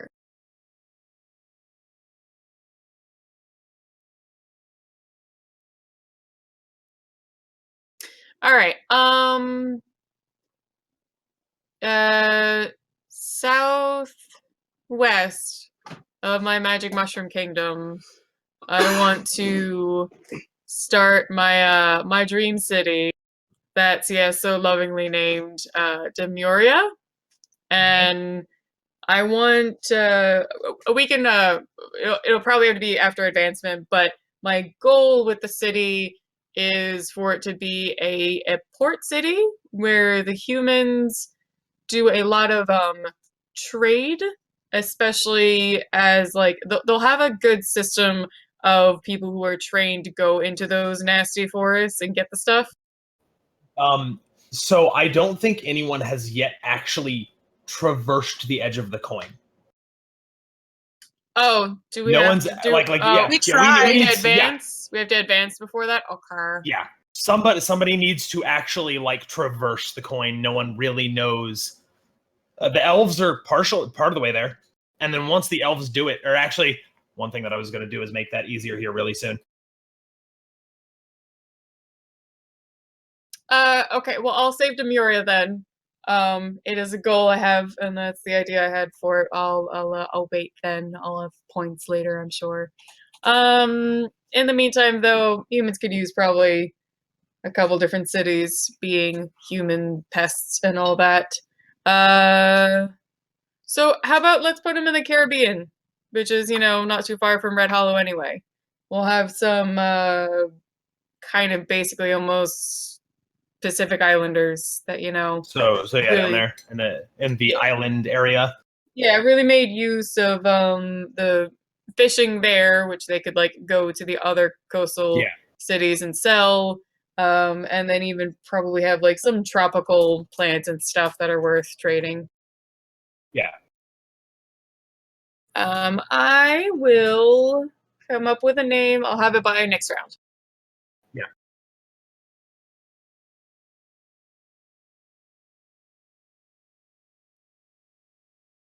And I believe the only person left is Articus before the next round. All right. I'm gonna make a city for the Walrus people, the Walrus Viking people. I don't know if anyone in chat's named it yet. Oh shoot! All right, I would put it right there, right there, just right on that little pinky. Like just at the tip. Just the tip. Just the tip. And what I'm going to have them do is that I'm going to corrupt them. Okay. I don't know what that means, but they're being corrupted. And it means that they are now evil walrus Viking people. Legit. All right. The other thing is I'm going to make the elves try again. Do it. Okay, so I think how many points do you have left? Let's see. I just spent 7. I had 15. Okay, you have more than 4. So they tried. Now they need like climbing gear. Like if you give them an advancement that is like, oh, we tried, we failed. Let's figure out how to make this trek. All right. The map shifted a little bit. And that's 4 in total? Yeah, definitely did. Yeah, it's on your side, Zips. Give me a second. Or at least pieces of it did.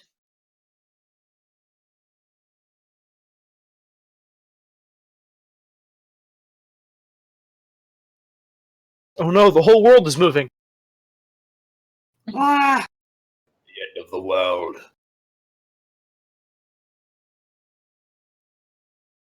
So, and this is just out of my own curiosity, if wow, Map's gone. Ah! if we manage to get the Hubble Space Telescope up into the sky, which obviously it'll be the spider people, because spiders with laser guns, perfect. It goes to the airplane. Does the water fall off the coin in both directions? Yes, some places it falls up, some places it falls down, some places it kind of just like melds into the side of the coin. Or like flows over the edge. It's So if we were to say have a hot air balloon or something and look at the outside, from the outside there's just curtains of water going up and down randomly all around the coin. kind of like perforated, like dotted line almost. Okay. Like Cool. it's ribbons of water going in each direction, not less curtains.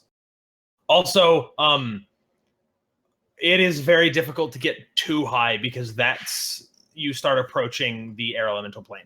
Like with years and years and years of research, you might be able to skirt around portals, but like eventually, it's just going to become so heavily inundated with portals to the earth elemental plane, or the air elemental plane. I'm sorry, the air elemental plane that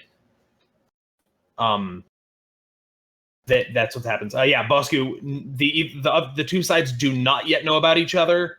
The elves are getting damn close to figuring it out, though. So how much points do I have to spend for them to figure it out? That's an advance. So advanced city, advanced race, which is 4. All right, I'm doing that. Cool.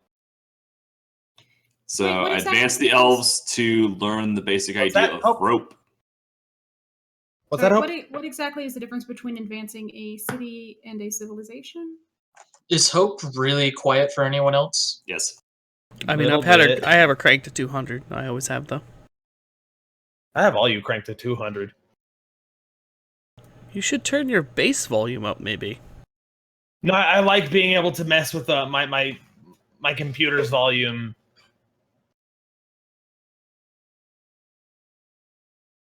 So what's the- Bosku, in answer to your question, neither through magic or astronomy, through travel. They found this crazy mountain and they're trying to climb it. That's how they're doing it. what exactly is the difference between commanding a race and advancing a civilization? Race versus civilization. I don't actually like. I don't exactly know. Again, this is not a very big system. Yes. If I may, civilization would be like things they do, like advancing a civilization is obvious bronze, iron age, through that. Commanding a race, though, I would say to either be like, you could command them to be maybe like hermits or fearful of elves. Command race is basically like you get a leader and the leader tells them to do something. Okay. So the leader says, "Hey, we're going to move. We're going to build a city," hey, we're going to wage war on these people. Hey, we're going to whatever it is. Advancement in technology and understanding intelligence versus your political situation. Yeah. Okay. Can I command a race to be communists? No. Please. Communal? Yeah, I guess. No, because Bourgeoisie. actually my brain went, command your race to have a fascist situation going on. Dude, everyone knows the Davlo are all hippie communes. Oh, I was absolutely. just gonna say though, So, I'm Zibani. gonna have fascist Hawaii. Did they get around? Are you finished with your turn? I meant I advanced them. So Okay, does cool. that get them around? Or do they have to try again? Yeah, now you can command city or command race and place a city on the other side like you tried earlier. No, I'm gonna do something else. But now Because they have the capability of getting to the other side. So the humans and the elves haven't met quite yet, right? Correct. They're like Yeah, they have. storm. Yeah, they have. I made them have boats, and they went there. Remember? They made Yeah, boats I and remember. explored. I remember. Okay, I'm gonna Yeah, make first contact wars between the humans and the elves. That is command city. Sure. No, I'm just letting you know. That's how much it costs. All right, what's command city? I believe 4. All right, so as command race or command city is the same. For this age. So I'm making them do contact wars. Tell us a story. Why? What is the war about? Why are they at war? All right, so the elves ended up moving over into the Red Hollows area and starting to move to those spots. And when they encountered the race, because of their transgressions with the goblins, they were just very kind of isolated alien to other races. They don't understand the song of magic or the song of nature and universe and everything. And they just, when they hit this race, they just thought they were uncivilized savages that pieced some stuff together. There were some hits and wars and everything, but once they actually discovered the Red Hollow City, they saw how advanced the humans were, and the humans didn't take it the right way either. So they ended up being a contact war. Okay, so quick skirmishes, nothing big, because bigger than that, you have to actually create an army through Command City. No, So neither of them have armies. It's more skirmishes. Okay. Yep, it's contact war. Contact cool. war. It'll be written down. The librarians got this. Yeah. The humans won. The Brotherhood of Lost Secrets. Yeah, they wrote it down. Humans won. It's cool. All right, is it Lost Secrets or Secrets Kept? I'm not sure which one. It's secrets kept at the moment, but it's Lost I thought Secrets it was after they Stories do the Told. new PR and everything in the Third Age. I don't know. I'm just trying to cement it because we should write that down. Yeah. Well, yeah. When I'm gonna go back through and watch this later, when I'm not trying to focus on what needs to be created. And also, Spira is being wonderful and keeping an Excel sheet. So between that and me rewatching it. Also, I can share it later so you can all check in and see if your race is missing notes or something. All right, so that is a new role, I believe.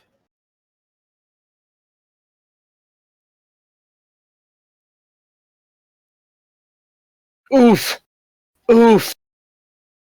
Again, don't know what it's like to roll not a 1. Oof.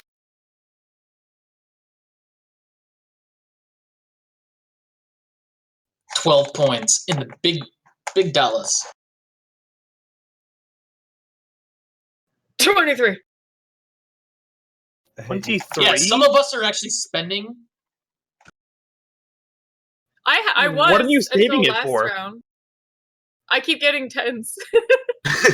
I want you to know that all I wished for was not 2 1s, and I got a 1 and a 2. So, I'm fucking sore. Hey, I mean, High five. I did too. I would like to have both of them not be a 1, which hasn't happened yet since the last 2 rounds of last session. Are we taking individual breaks, or are we gonna do a big break? I mean, we could do a big break. Yeah, we can just take a break now. Yeah. It's been a minute, so. What did we call the lizard race again? I don't think they are got so a name hard. just yet. The lizard folk. We don't have an in-race name for them. Okay, I need to train my lizard folk. That's why I'm saying it.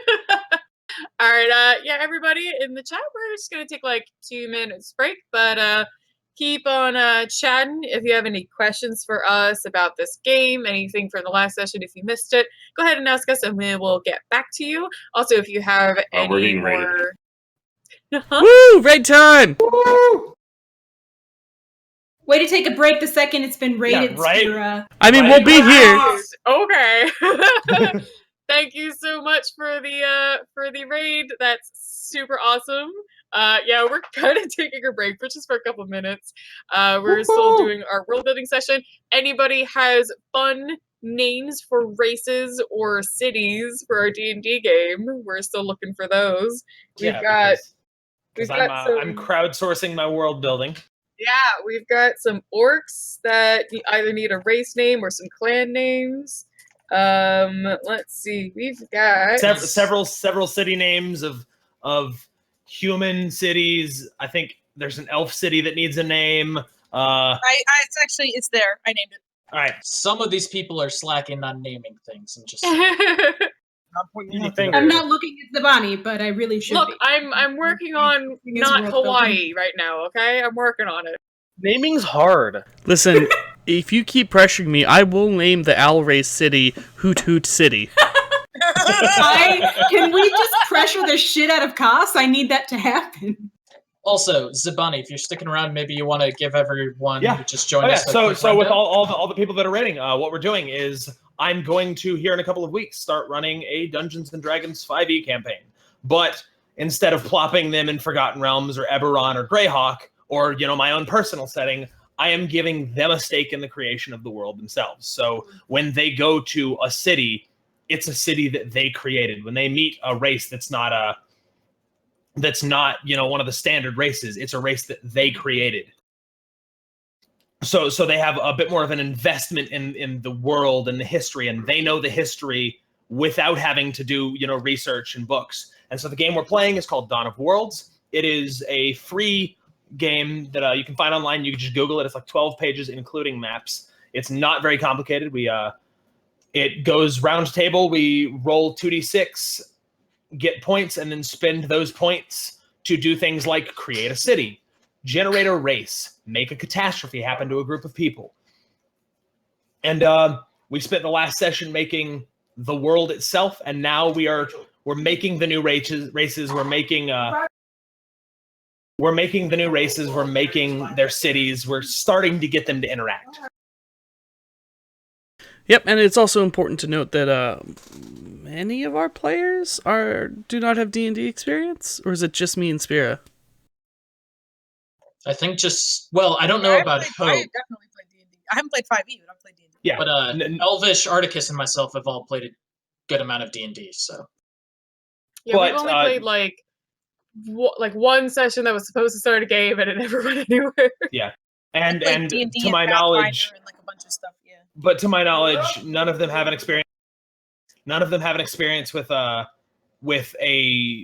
role-playing heavy, world building, where the characters are important. They're all used to, I go into the dungeon, I smash the thing. Say normal D&D, say it. I did actually play a murder mystery D&D one time. That was fun. Where we never left the town. It was just the town, and it was a murder mystery, and I had a great deal of fun with that. But it was really short. All right. So yeah. And what I had, oh shit, how many did I roll? It wasn't. I rolled 8. It wasn't. It was still silly, I rolled 8 because fuck rolling more than a 1 on one of my dice. That's all right, honey bunches. I think I got 13 this time. So but I'm the DM. I have so many things I need to put in here. I have 13, and that's only because I can add 5 to what I rolled. Yeah, but you get to edit the map. You have 5 previously. I had 2 and then added 3. Yeah, okay, cool. Yeah. I'm doing everything. I'm using all of my willpower points to not just focus on the low and make them some ultra race. But an ultra race of hippie commune traders, but if you poke their jellyfish, they will annihilate your civilization. So you just need to save up 30 points and advance.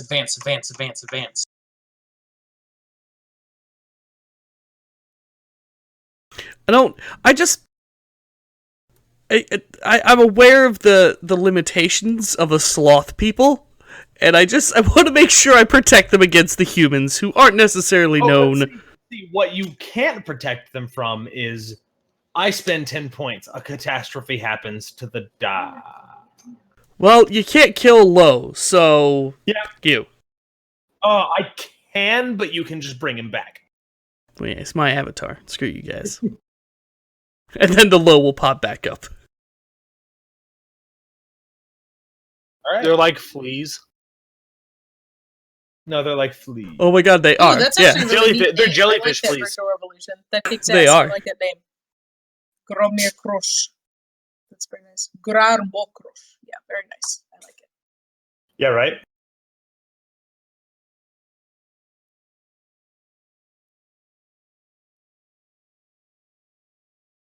I still really want to make my own race, but but elves though. They need to make it, man. She just said it there like, no, I have to breed them. I have to bring them up. They need everything. To be fair, like, they're elves. They're gonna be part of the game. Oh yeah. Like, For they're sure. not going away. Oh, for sure. But I'm not talking about going away. I mean, I want to get them to the point where my particular fraction of elves would want to break off from them to go back to their nature-y roots. well- I need to advance the elves enough that they get too cell phony so that we get them, which is what my Okay. drive is. So, with everyone back, I'm actually going to help both you and Spira. I am going to make a new city on the opposite continent.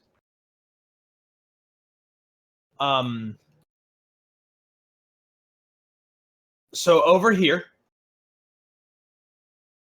they are going to sail. They're going to find a new landmass. They're going to start exploring, and then over a couple hundred years, or however long, I don't know exactly how long, and this is so far in the past, it's not really too relevant at the moment. They will see a strange jellyfish creature from this city swim off the side of a waterfall and keep going. And it will kind of give them some ideas.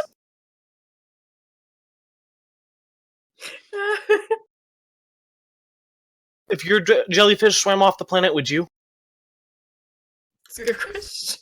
Is it my jellyfish that swam off? Yes. Yeah. I wasn't gonna say because I wasn't sure if you'd allow it, but I so love the idea of just this planet traversing jellyfish just going right around, no problem. No, that's cool. Good thing the Da all have really big claws to hold on with. No, because when the jellyfish goes over the edge, gravity changes with it.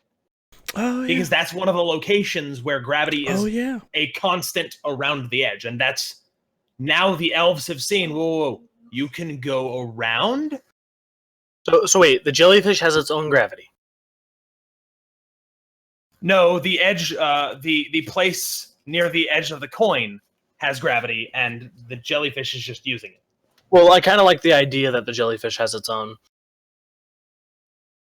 And it can just go anywhere on the edge, but it sticks to one side. It is an avatar. I would like the idea That's that maybe. fair. Oh no, I was just gonna say even just gravity doesn't affect it necessarily the same way it should. The jellyfish is not an astronomical body. It's a literal giant jellyfish in the water or in the oceans that has a race of sloths on the back. Yep, it is Lo is the name of the jellyfish, and it's inhabited by the Da. Well, its name is Lo. Well, can you pronounce the names correctly? Sorry. That's inhabited by rookie the move. Da. Rookie move. All right, so yeah, there's that. Go ahead. I do like the idea that the sloth men are just slowly waving at the city as they go off the edge. See you next Tuesday. And then the no, I'm gonna save my other 4 points. So that is my turn. Hope. I want to make a race. Hey, cool. Did you end up making the dwarves, Spira? I did. Okay, cool. So they are around. Yes, they just need a proper city, really. I want your permission to make a race in a specific way. Okay, well, go ahead. Like what? I want to make the Atlanteans, but I want the water elementals to make them. Okay. Yeah, go ahead. If I don't like them, I'll just catastrophe them to death. Okay, cool. And they're just the Atlanteans from the book. Like they're like just the standard dudes. Okay, wait. So they're a race? Yeah. Like define. Oh, you mean the Tritons? Yeah, that one. Whatever. Okay, the Tritons. Yeah, go ahead. Okay, cool. Is Because that you it? said Atlanteans, I was like from well, D, you know. like from the Disney movie. Like what are we talking about? Sorry, there's Atlantis and then there's King Triton, and I get confused. Yeah, no, I got you. So yeah, but I wanted the water elementals with their biology science knowledge to have a hand in making them. You know that the King Triton lives in Atlantica. That's literally the name of that. Yeah, I know, bro. Which is why it's easy to confuse them. All right, well, is that your turn? That's my turn. All right.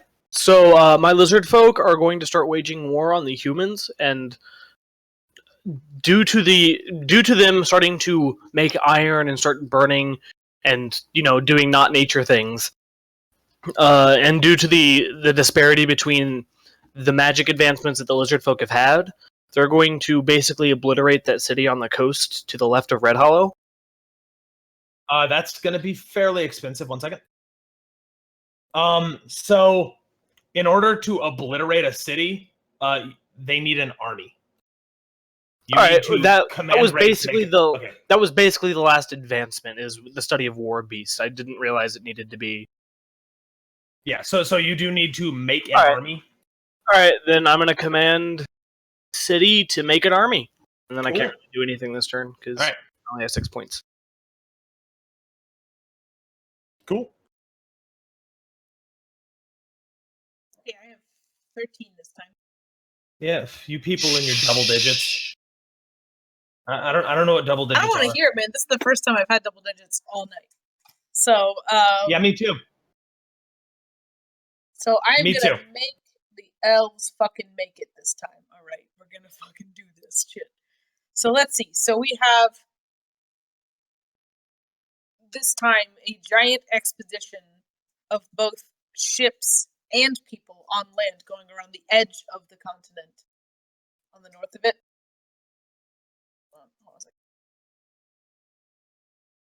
Right there. All right. And they're going over the mountains and on the ocean, both like 2 sets of things. So I'm going to spend, what would that be? Command race, or do I need to advance again first? Real quick, the safe place is right in the middle here. That is the reliable place. If they cross anywhere else, they're going to have losses. Okay. They'll make it, but they will have losses where... Okay, never mind. Then I will have them sail across. They're going to sail across. They're going to come here. And they're going to try and trek across. Right, cool. Yeah, that is the one... They're going to journey into the mushroom forest. Yeah, that is the one place... Wow. Oh, no. Okay, that right there is not mushroom forest. That is grasslands, like purple grasslands. Oh, yeah. No, mushroom forest is far right. I thought this was purple grasslands. What's this? What's on the green side? That's mountains. That is just a mountain region. Oh, okay, never mind. So then they come to the other side, and they happen across this giant plains of just purple, green, iridescent grass. Cool. And so then what is that? That's probably command. Is it just one command race, or do I need to spend more than that? Command race will get a city on the other side if you want one there. Yeah, but what do I do to get them to the other side there?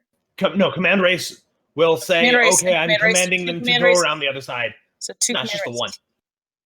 Just one to go around the other go. side and make a city. Okay. Because Just one to that's go and just- make a city? Oh, sweet. Yeah, because fucking that's yes. just travel. Okay. Like, now that they've figured out you can cross there, that's just travel. Okay, so they're going to make a city over there, too. Is that another 4? Or is that, again, same? No, that's travel and make a city. Like, Damn. every other place is just, yeah. Fucking yes. Okay, all right. All right, All go ahead right. and ping where you want it. Okay, hold on.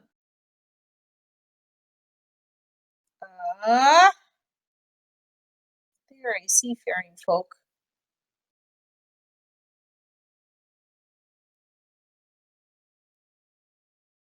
So we're going to put them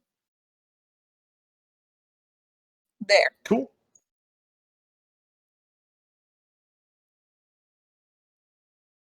So they would actually have to ship timber because if it's all grasslands, there's no wood to build ships. So they would actually have to bring timber from the other side. Okay, so to make boats for there. Yeah, that I'll say that one's another command race to Okay. like they get So that's there, 8. they build they build up and then they're like, oh, we need to sail. So like they send people back and it's a big expedition to bring wood over because they don't know where wood is or much wood is. Achievement getting wood. Yeah. Like they can probably craft like canoes on the other side because down south there below the plains it's going to be a little bit more wooded, but any serious ships they're going to need a little bit more. Okay. Whoops, you can delete that. I held the push and talk button down and it wrote on the map. Sorry about that. But yeah, so they're going to cross and make a city that starts making boats. So that's 8 of 13. And then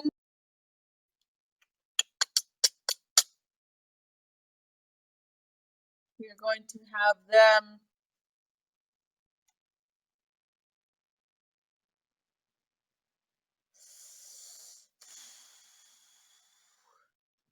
we're going to have them start exploring again. So I guess that is another 4. Can't hear you, Vin. He's like super laggy. Oh, never mind. He's back.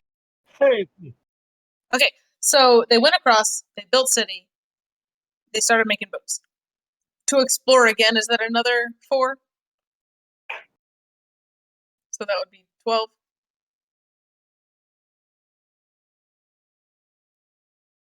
Yes? No? What? yes, it is another 4. Okay, so then they just start kind of exploring around all through these places. This is their giant hub of exploration now that they're on the Twilight side.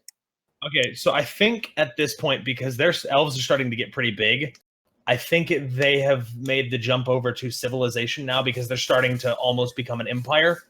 Mm-hmm. So if there's anything where the difference between like, city and race or civilization, they're in the civilization level now. Okay, yeah. That's fine. I'm just letting you know. There isn't a command civilization thing, All right. though. So it's still the same cost. Yeah.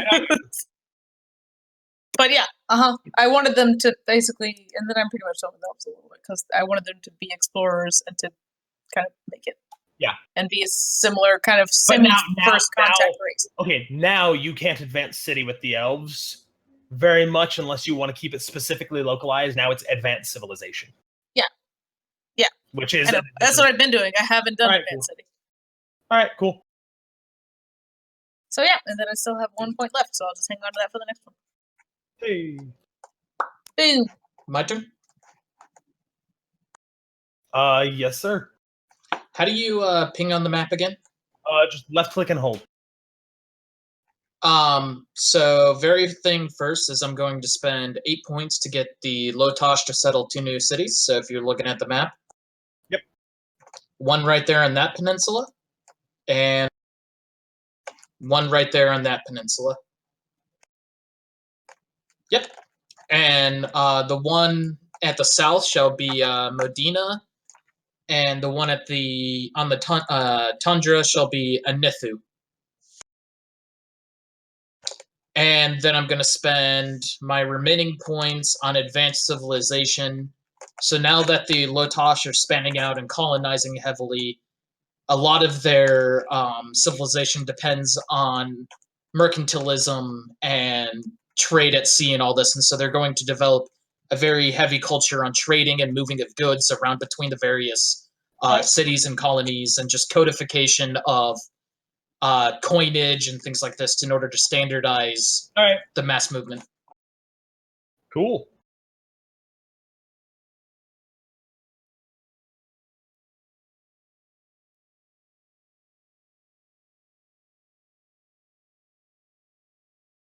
All right, and that's your turn?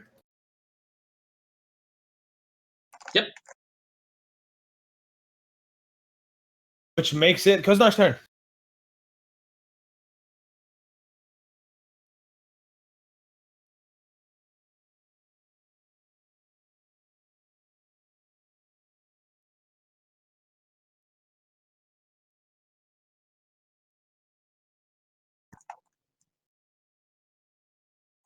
Cass? I hear you. Aye. Can hear the cogs turning. Yep.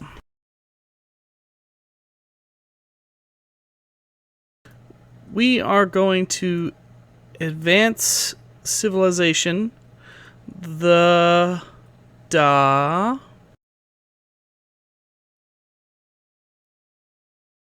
Can I advance them in a magical way? Yeah.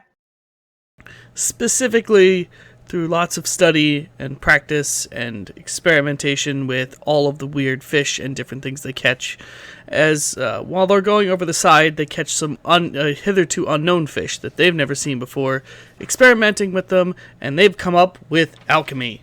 Not alchemy. Potion brewing? Yeah, that's alchemy. Alchemy? Okay. Well, I wasn't sure if alchemy specifically meant transmutation alchemy or magic.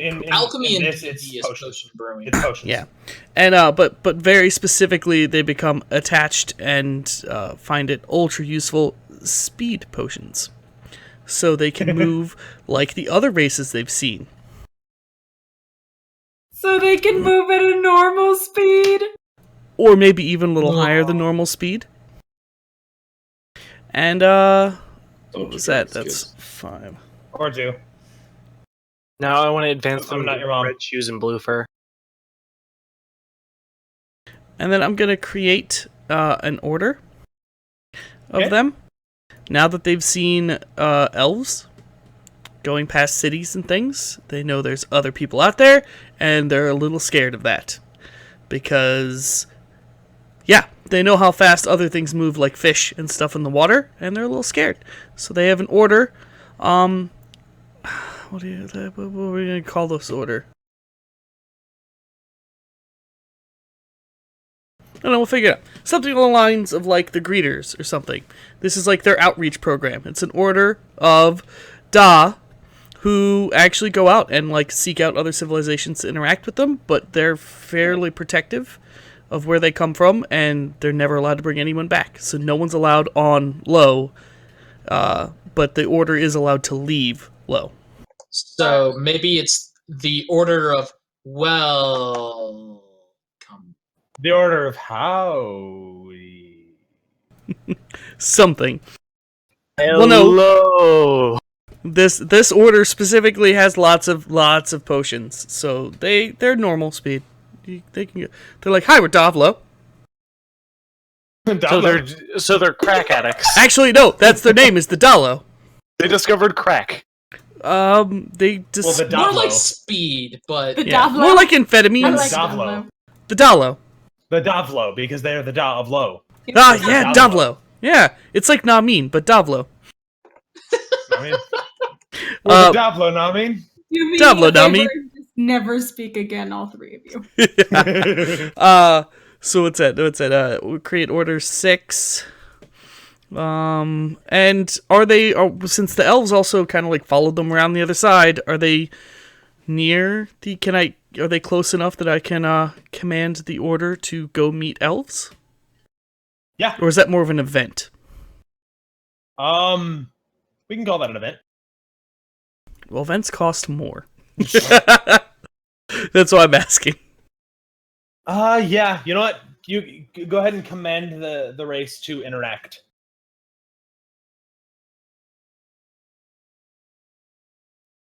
I think that events are basically non-catastrophic, natural disaster type things like, solar flare or solar eclipses and hurricanes that you survive and A century-long meteor storm. Yeah, or things like, continual events that happen like every 100 years or something.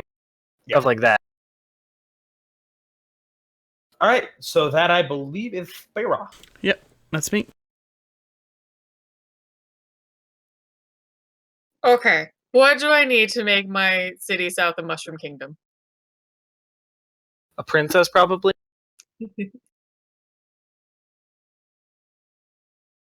I actually do, as a note, want to advance humans at least once.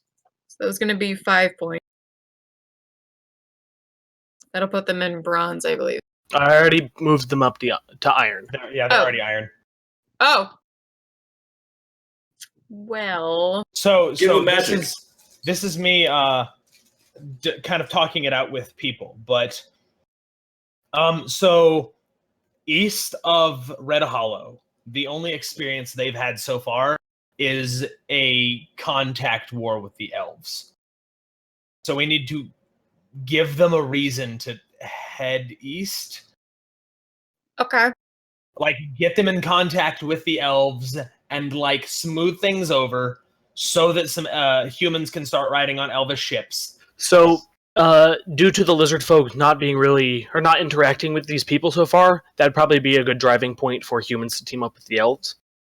I would like, I love that there was an elf problem, but I'd also like then maybe a little further along, another event is like a peace treaty, and then that could lead to them working together, in which case humans would be able to make it to the other side. Yeah, so that would be a command race, which will cover both of them, peace treaty between the two.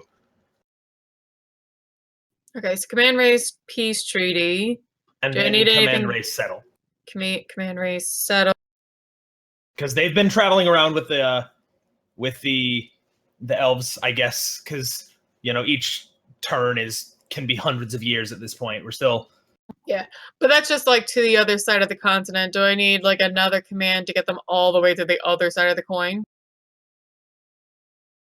I'm okay. I've got plenty of points. Yes. They also I want them to settle a city over there. Yeah. So that'll be 3 commands total to peace treaty, travel the other side and start intermingling with the elves, and then go past the elves on their own ships and find this mushroom forest. And then one more set of 4 points for command city to settle there. No, that would be the third one. Is the traveling and settling. Okay. All right. So they've done all of that. And then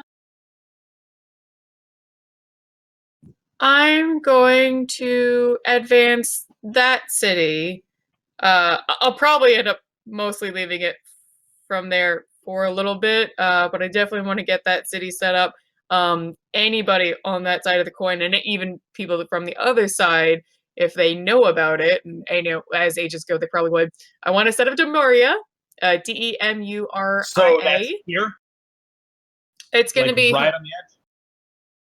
a little more south. I was thinking, keep it to the ports, maybe in that kind of inlet, so they've got water. Yeah.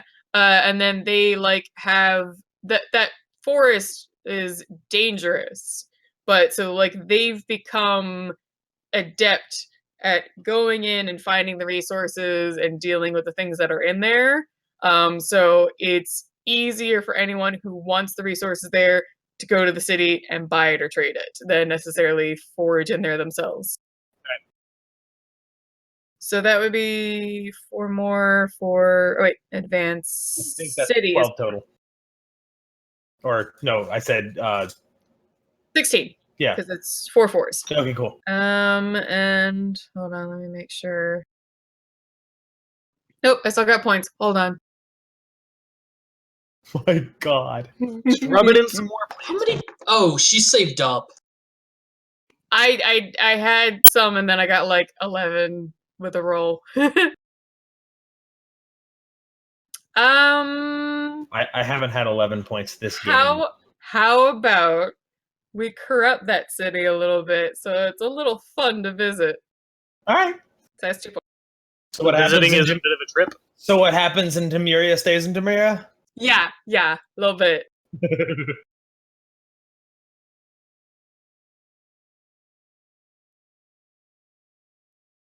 Yakmans.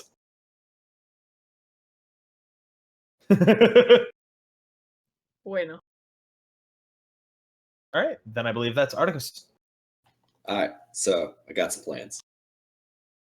I want to make like this. Yeah, I know, right? I want to make like this kind of Wait, tribe. Yes. Sorry, I was just trying to decide if I want to spend any more points. I'm still at 5, so I don't want to get any bonus if I don't get rid of it. No. 5. Five is the cutoff. Like 5, you're good. You get the bonus. Okay. Never You mind start- then. Go ahead, you start Articus. getting the bonus back. Okay. I want to create a tribal. Wow. Yeah, basically that. Tribal cat/rabbit-esque race. I'm gonna let people who have better What? imaginations than Cabot. me. Yeah, like a cabot. cabot. Yeah, He's Yeah, making but cabin. Because rat is taken. and You know, the Cabots. Everyone Yeah. knows the Cabots. they're like. Oh, come on. From Sailor Moon? Really? I'm also. They're from wait, what? Tichimoyo? Oh, yeah, Tenchi Moya, you're right. I'm also sorry. gonna make Oh, them fuck. have antlers, so they're like jackrabbits. I that kind of fucking thing. love the Cabots from Tichimoyo. So it's a furry's dream race, pretty much. Is it? Yeah.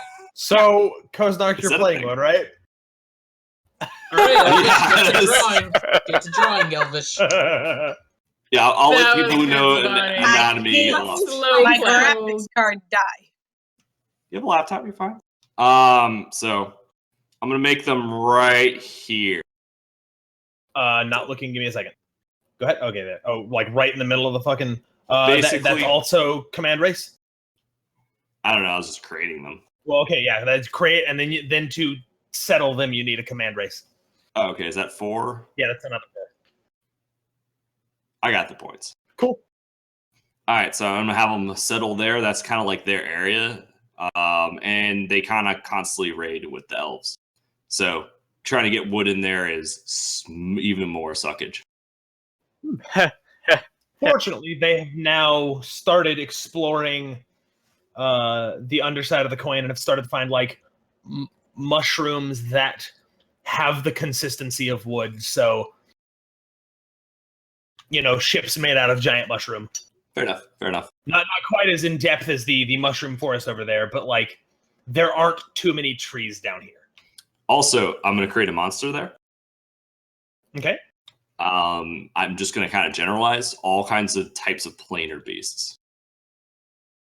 Like what do you mean planar beasts? You know, like D&D, they have the planar beasts that are like half there, half not, and they got like these spiky, evil tail things that attack things. Oh, so displacer beasts. Oh yeah, no, I'm sorry. Those are illusionary, like phase spiders and blink dogs. Sure. Okay, cool. All kinds of just planar based beasts that are just like, this sucks to be here, but it's really cool if you actually like hunt them. But it sucks to hunt them. See what I'm saying? Yeah. Kind of made it myself like a little Africa or something like that. Kind of safari in this grass. All right, cool. That's your turn. That's it. All right, let's see if I can get not 2-1 or not no ones. Oh boy! I'm going Screw places. you! Like, go right to hell. Wow, I got a sub-average roll again.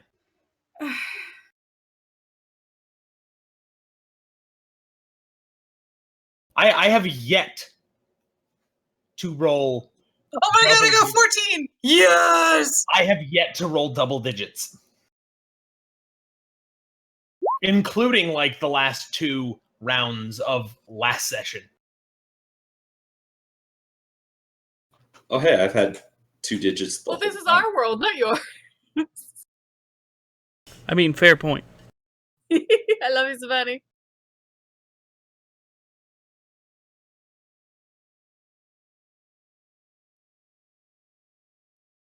All right. So 9. All right, 13.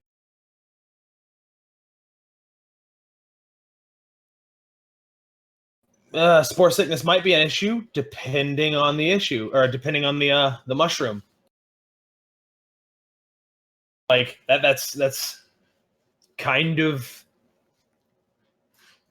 like depends on what happens. That's definitely a good ripe for catastrophe area.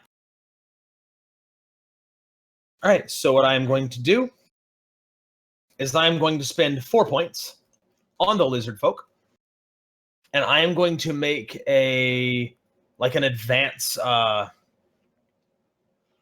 a fort.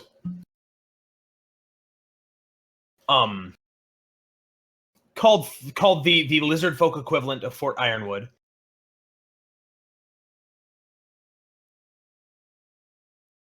Right there, across the sea from our unnamed human city, down in the southwest next to Red Hollow.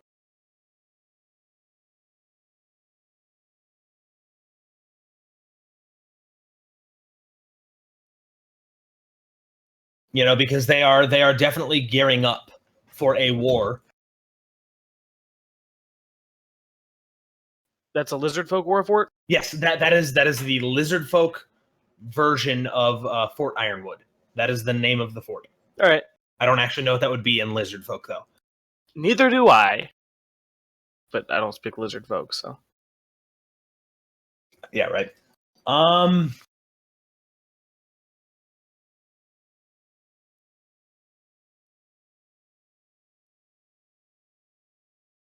Then I am going to have some fun with the da.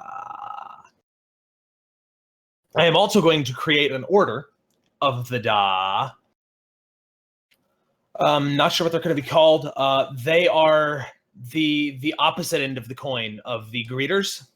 They are the ones. They're the protectors of the Of of low. low, and they are a martial order built around grapples and like hand-to-hand combat that is good for their slow, steady movements instead of some of the faster strikes and stuff that they've heard tales about from the greeters.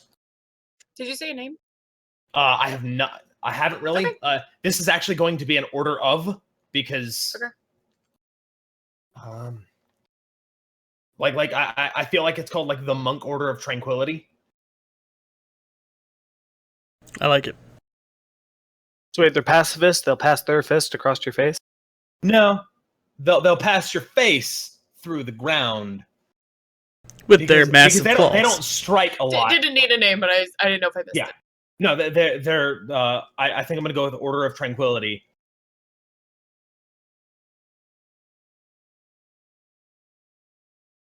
And they're like the only other Da that really get their hands on the potions of speed, but not as much as the greeters do, because they are built around kind of more slow Tai Chi style movements. I like that someone in the chat said da chi.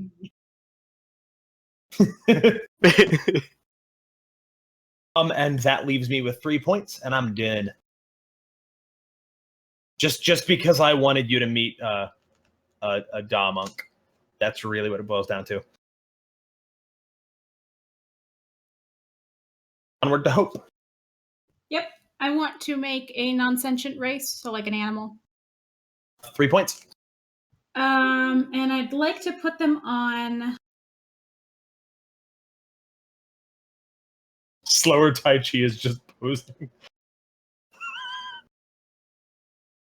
That's good. Strike a pose. I mean, it's accurate. I'd like to put them in the desert, if possible. All right. What are they? They are a race of, let's say, armadillo-type creatures. But they sweat. I don't know if armadillos sweat, but like the big thing about them is that they secrete like an incredibly sticky adhesive. It's like super dew on crack kind of sweat. All right. And How how does that benefit them? It sticks to the sand and they can burrow and like camouflage better. Okay. Because like I could see that going a couple ways. I was just curious how you pictured that helping them. I'm just Yeah. imagining the Pokemon right now.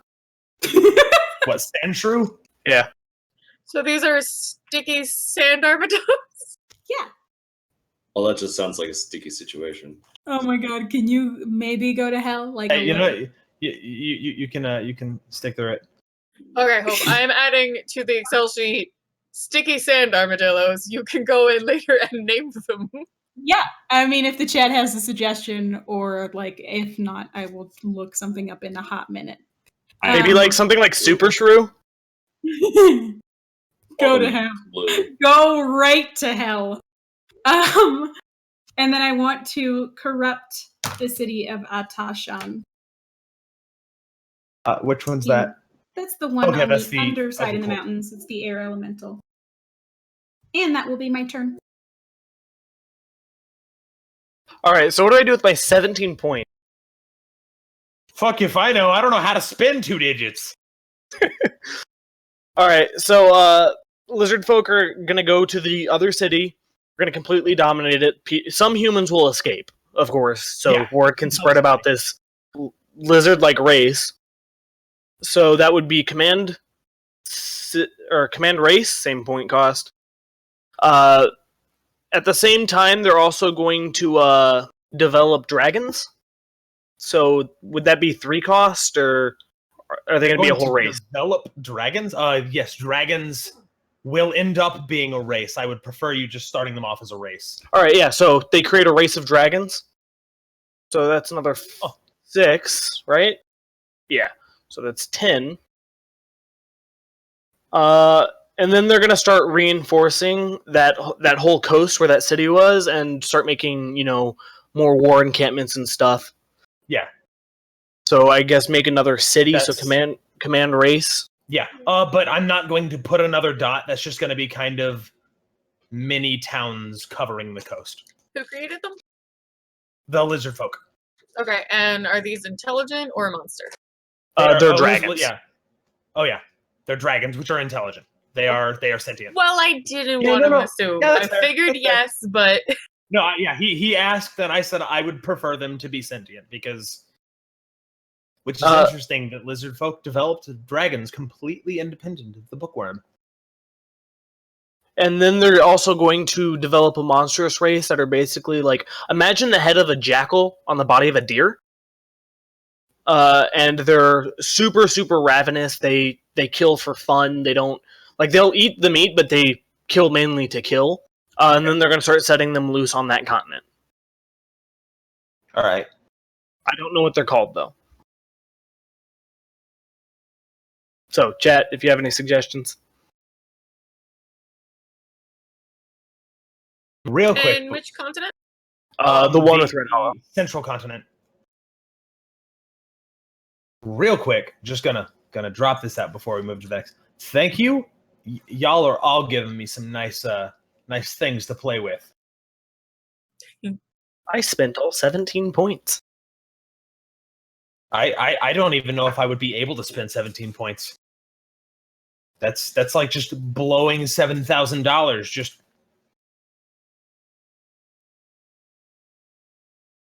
I'm not bitter about my rolls. That's not what's happening here. I think I have a name for those dog deer things. All right. It's TCHEK to check. The lizard folk word for it. TCHAK? EK. the check. Tuchek. TCH. Yeah, but like that the TCH is like the tisk tisk sound. Yeah, I'm just So, not good to at. check. No, that's cool. That's cool. I see Kitty. Yours doesn't count, man. And that's my turn.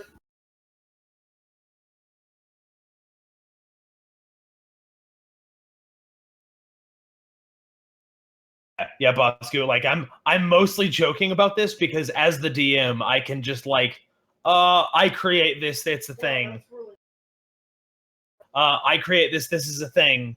So I'm mostly joking about my shitty rolls. I'm just bitter that I'm getting shitty rolls because, as they will probably find out, my rolls usually favor the player, regardless of if I am one or not.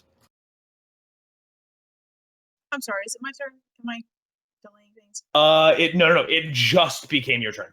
Okay. It just became your turn. I Did Modi go? Modi's I go after after Elvis. I'm after you. Oh, I'm confused.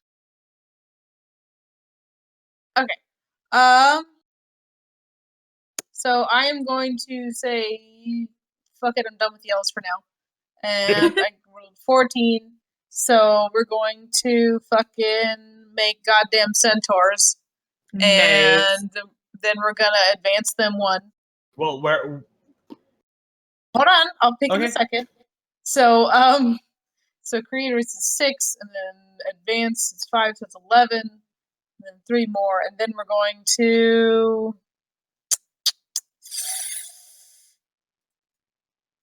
no, I want them to be kind of neutral. Never mind. I was gonna make them more good, but I decided not to.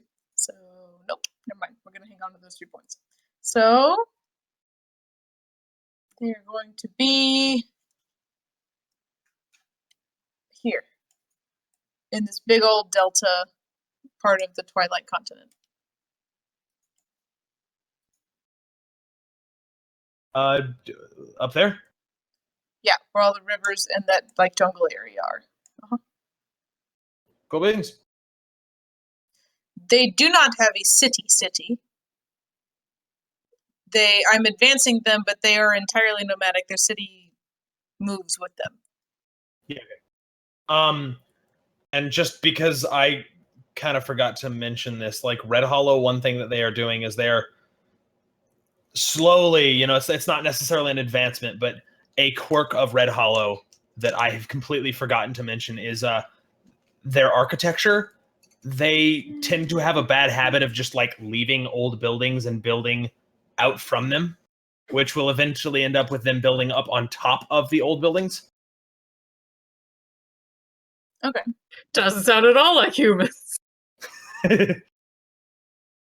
Because eventually the idea is that come actual like campaign time, the top layer of Red Hollow will be the busy, thriving, massive city, and the deeper you go, the older the city gets, and the more dangerous and dungeony it becomes.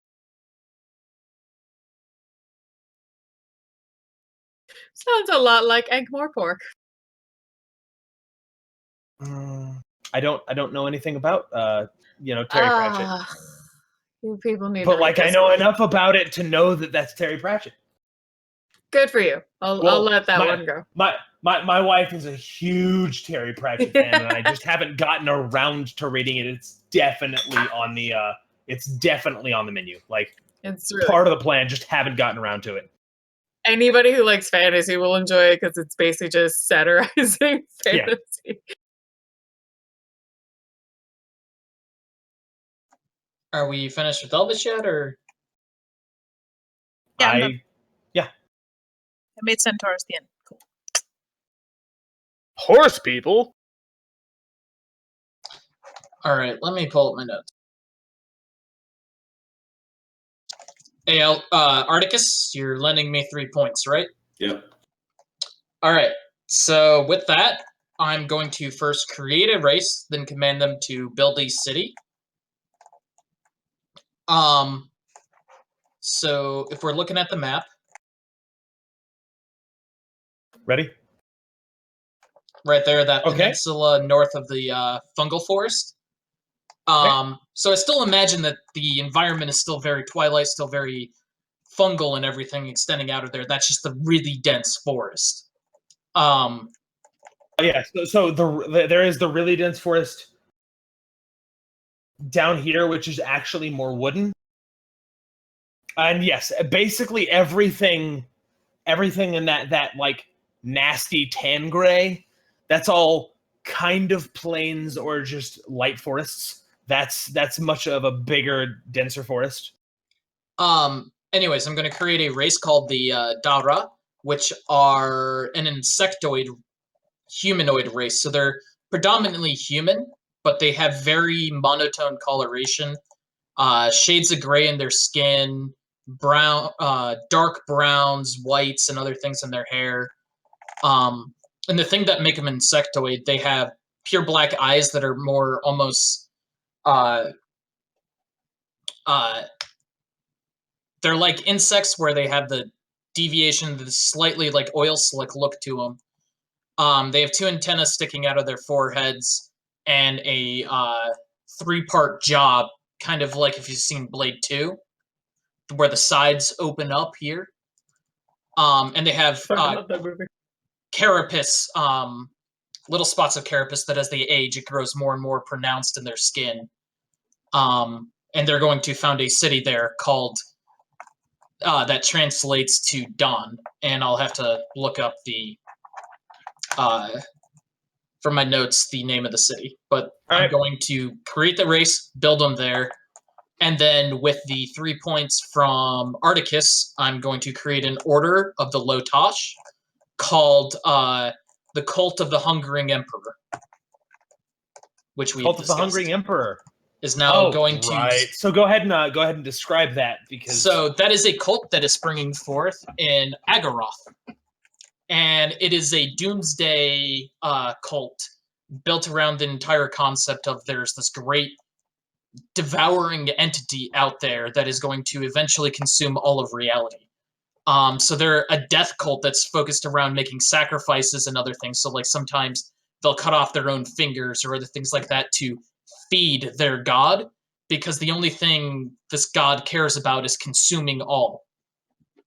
And by feeding the god and worshiping him and giving him offerings, they're able to ensure themselves a better part in the next life, which is going to take place in the belly of this god. I'm just gonna let you know, you have no idea how close to the mark that cult is. Like, that's a thing. Yeah, I just created it. It's a thing. Yeah, no. What I'm saying is, like, before it was remotely mentioned, that is so close to the existing the existing lore that I have that I'm not going to reveal yet, because that's kind of one of the revealable secrets that I want. And that rounds out the turn for me, so it's cool beans.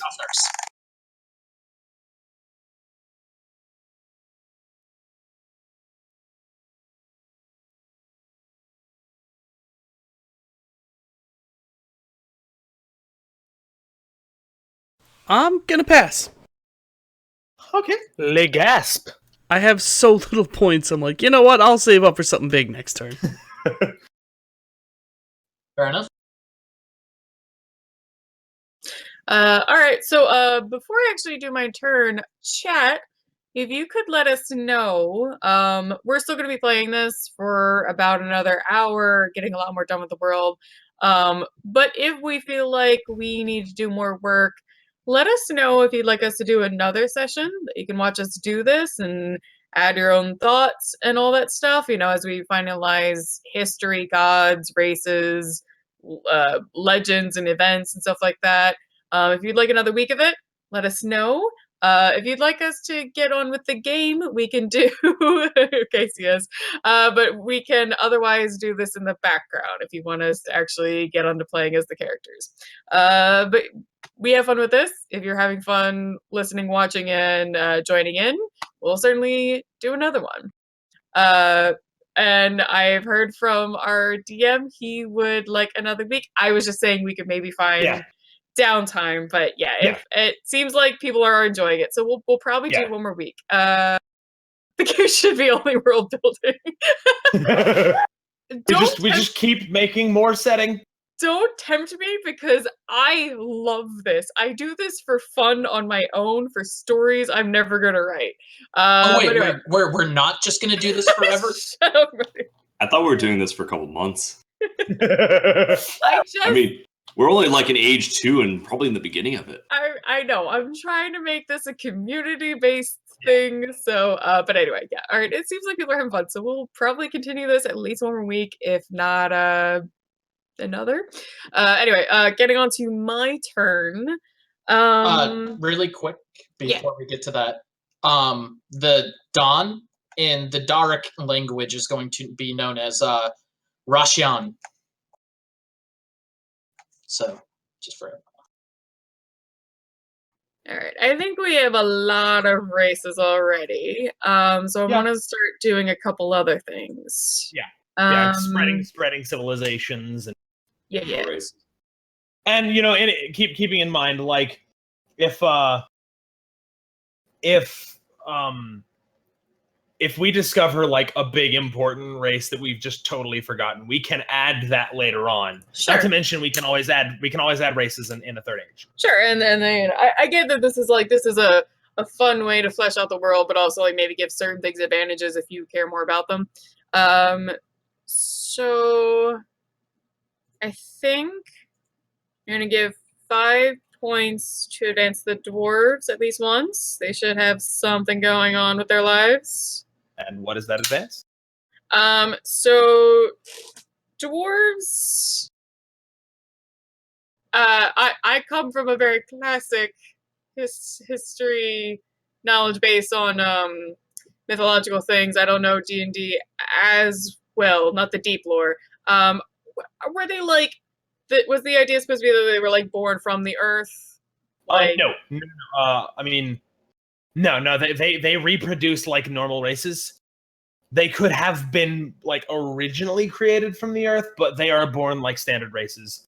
Okay. No, but that's what I meant was like their progenitor situation. They could have been. That I have no particular opinion on. So that's kind of up to you. Okay, I kind of like the idea that the dwarves, maybe even the earth elementals were messing around in the area or something like that, and somehow the dwarves came to be as their own race. After that, of course, it would be regular guy and girl doing the old hoo-ha. But I like that. Velvet, your face is perfect. Like, what? All right, but yeah. So I like the idea that they actually that's what kids call sex these days. Thank you for explaining that. I needed that explanation. They came out of the earth, became their own race. Early on would be like even like a little less than Stone Age, like just kind of hobbling around, surviving.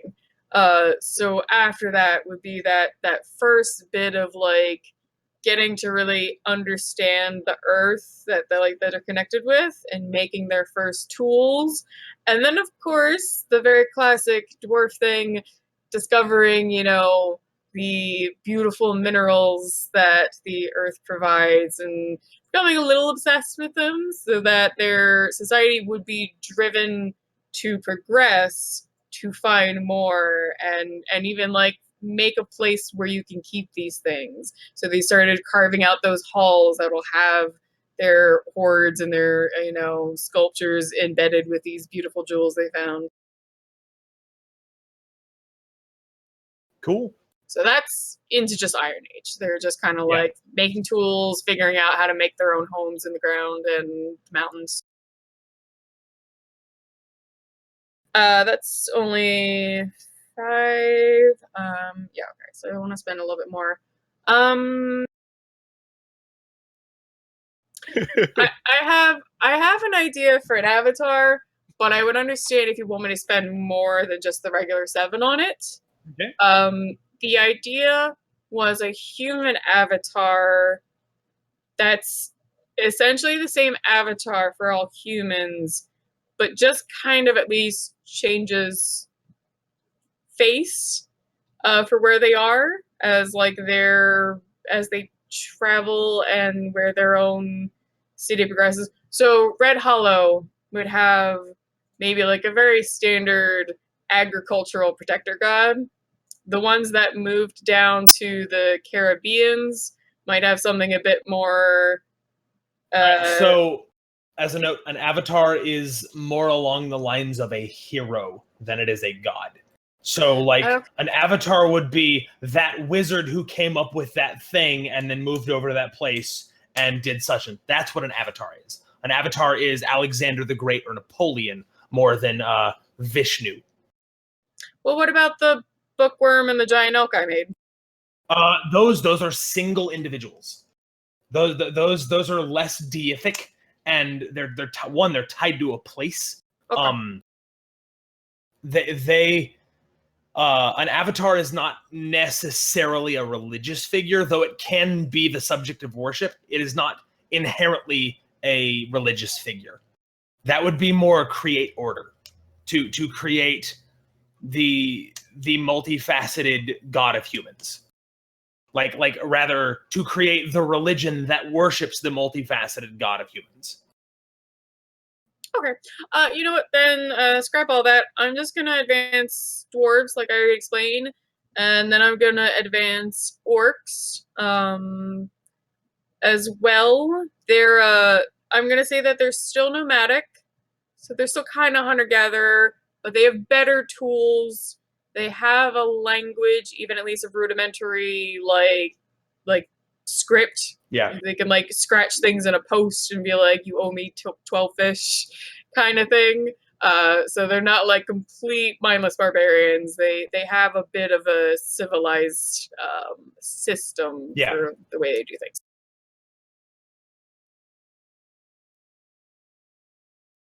And that will be me. Cool. Only 5 points. Oh, it's 10. I did 2. Yeah, but you said the phrase only 5 points.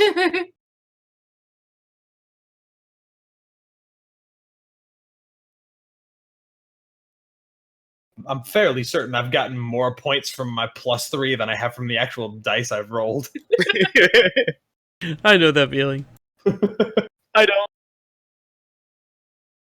Well, you're fired. Okay. All right, so Articus. So, I want those elves to get over that damn mountain. All right. I thought they did. No. They never They never made it. That's say right. I elves. went to the easy way. That's right. Okay. No easy way. I want to create basically a group of crazy elves, and they want to go over this thing. All right. The big ass mountain. Big ass mountain. Tell me what I got to spend. That sounds like a create order to me. That sounds like you're creating a specific group of elves that like almost have a religious reverence for crossing this mountain for whatever reason. Create order, 6 points.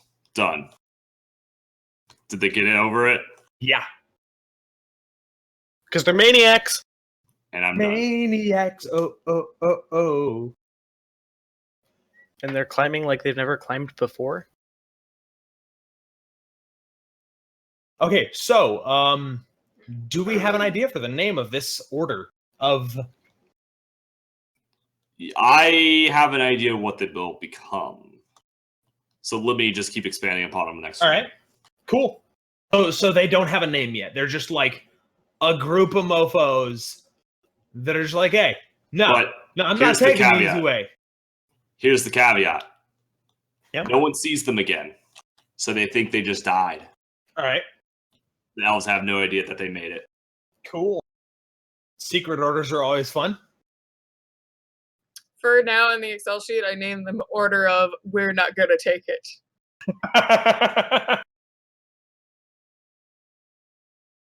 Oh my god. Mine was the Order of the Crazy Climber, not Spider Elves. Incidentally, Spira, just when we start the actual campaign, you will start off with inspiration, which is basically a free advantage to do with as you wish for making this spreadsheet. Cool, thank you. I like to keep things orderly, and like if we don't do this, then either you or me or both of us have to go over like 8 hours of video. Yeah, I mean, I was planning on doing that anyway, but this definitely, because I'm busy. I mean, I do it for VTM, but yeah. All right. Why did we? Okay. That means let's check our rolls. And I do believe this is the 6th round of Second Age now. This would be 5th. 5th? All right. Yes. Oh, what? I hate you. Oh, fuck all of you! I'm out, I hate bitches. you. Fuck! Modi, trade me. Hey, Modi. I think I stole all of your luck, Hope. Just give it to me. I wasn't born with any, so. I'm gonna run for a second, so whoever else is in the Excel sheet, just keep in check with whatever Zibani does.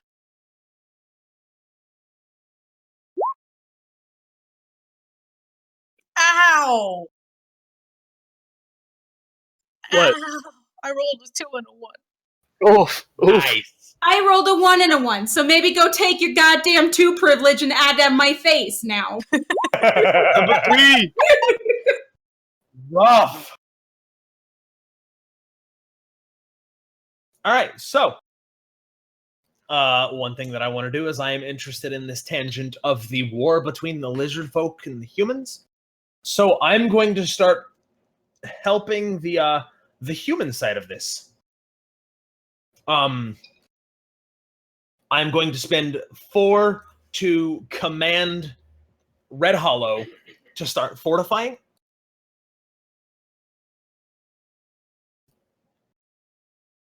I'm going to spend,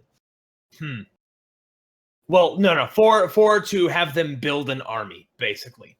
So now they have approximately 1 army to kind of match the lizard folk. I'm just curious, as in this army, like, what are they building? Like, because currently the lizard folk have war beasts, advanced battle. So definitely what the humans are doing is they are just creating a very traditional army.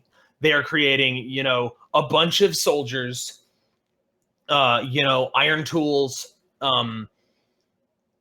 Basically, if we're going to go D&D, you've got an army of druids, I've got an army of fighters. Not that it's an opposed thing, but the humans have an army of fighters, barbarians, and rogues, whereas the lizard folk are more druids and rangers.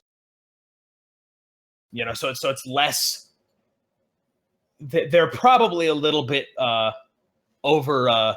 Like the lizard folk probably have the advantage here, except I want to spend the next 7 points to create an avatar for the humans, and this is a general that he fought his way up from he actually was he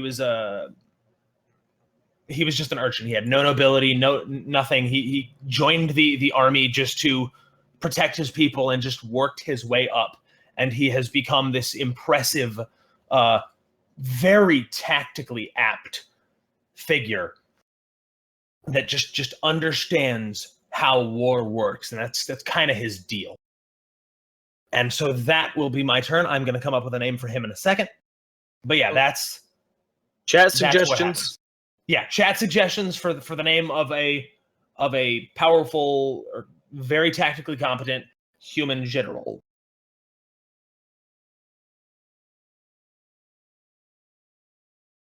So I had an idea. Yeah.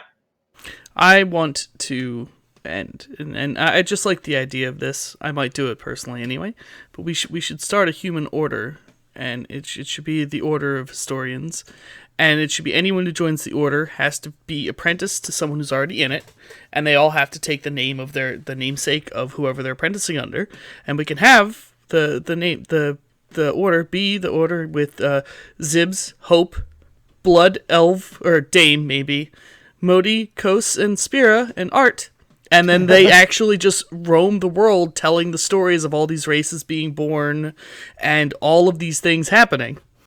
I would say call that like a cheaper version of Create Order, and they would be an off branch of the Order of, or the Brotherhood of Secrets Told, or whatever it was. Mm-hmm. It just insert a little self, and then we can all do blog posts of these things we wrote up for later when people get bored. The command order function, basically. Yeah, there we go. That'll be a command order. Brodonis. Mm-hmm. Brodonis. It's got to be Brodinaise. Is that like an off-brand mayonnaise or something? Can-wise. I found in one of the local stores nearby a thing of vegan-aise. Vegan mayonnaise. I got a picture on my phone. Yeah, I've seen it at the local store and just no. It's like the whole concept of mayonnaise is non-vegan. Like everything in mayonnaise is non-vegan. Look, guys, Oh, it there's doesn't olive oil. really taste that bad. And if you have some sort of, ideological difference against these sort of things, it's edible. I have plenty of vegan or vegetarian friends, and yeah. Okay, so because we haven't gone anywhere, I'm going to name him Gefrith the Unbeaten. Ooh, I like the Unbeaten. Geprith.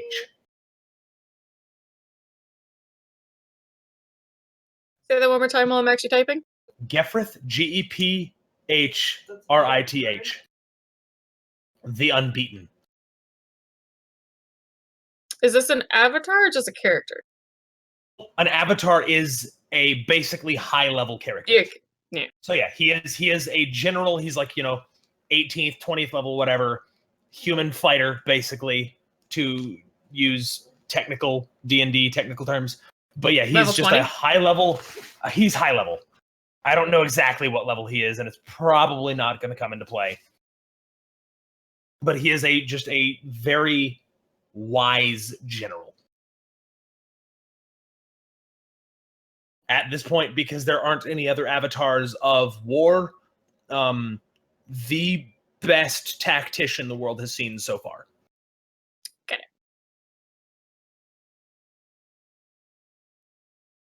Hey, so my turn? Hey, yeah.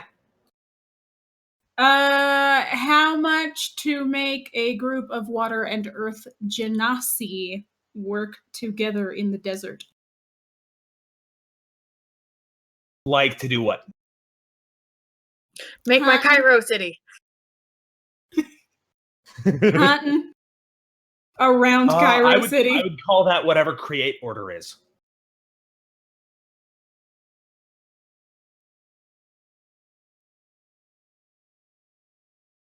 Okay, but hear me out. I wanted to do something else for Create Order. I'm getting there one step at a time.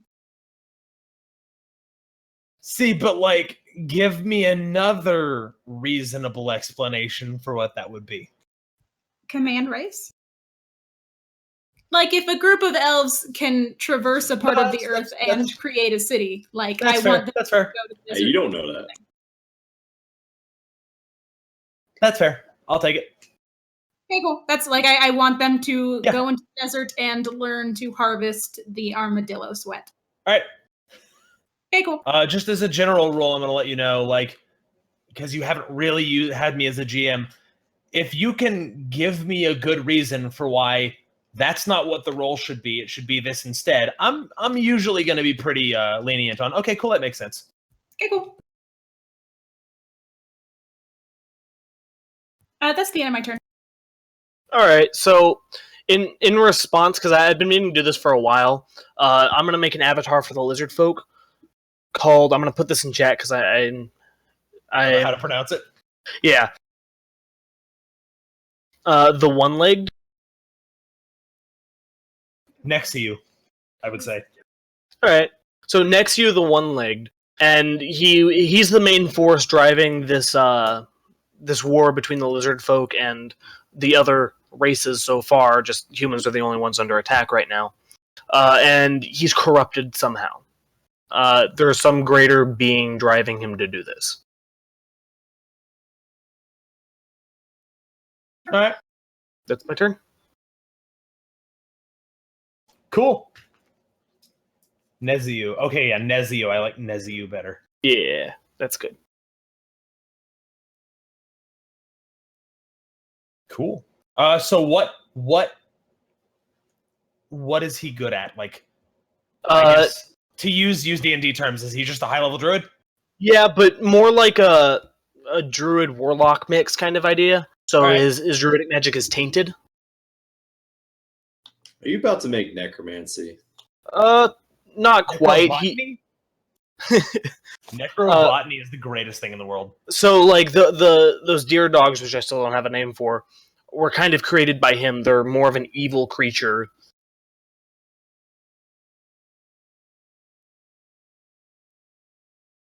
Oh wait, they did have a name. I forgot though. Check. Yeah, to check. Yeah, that's a check. And you said human on this guy or different race? No, this is lizard folk. Gotcha. Neziu the one-legged.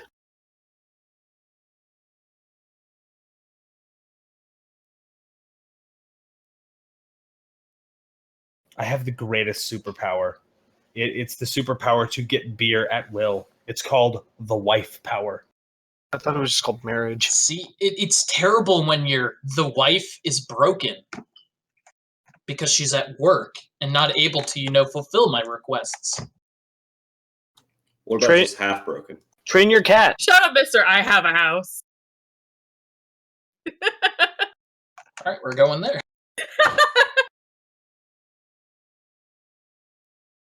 Hey, I didn't spit out my beer. Am I still invited to sit out?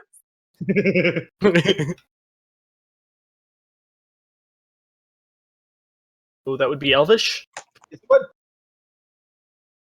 I'm gonna be honest with you. I'm running out of ideas. I don't know what to do. I'm gonna hold on to my 7 points. And we've got like some races that can use advancement. We've got cities to make, cities that need advancement. Yeah, start making cities. Make an avatar. Or lend out your points if you're really dead. Or just save them to do something big. I am so tired. You're good. I'm tired all day, like dying tired. You're good. I'm sleep at work, and I am. Hell, we're gonna play again if you want to just score your points.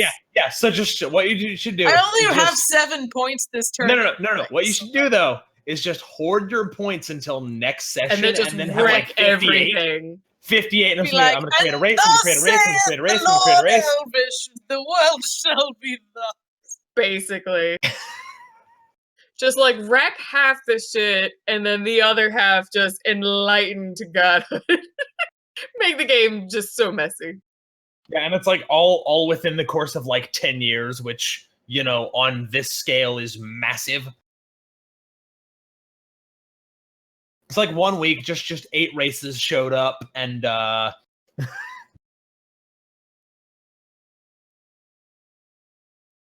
Yeah, no, I'm gonna pass. Sorry.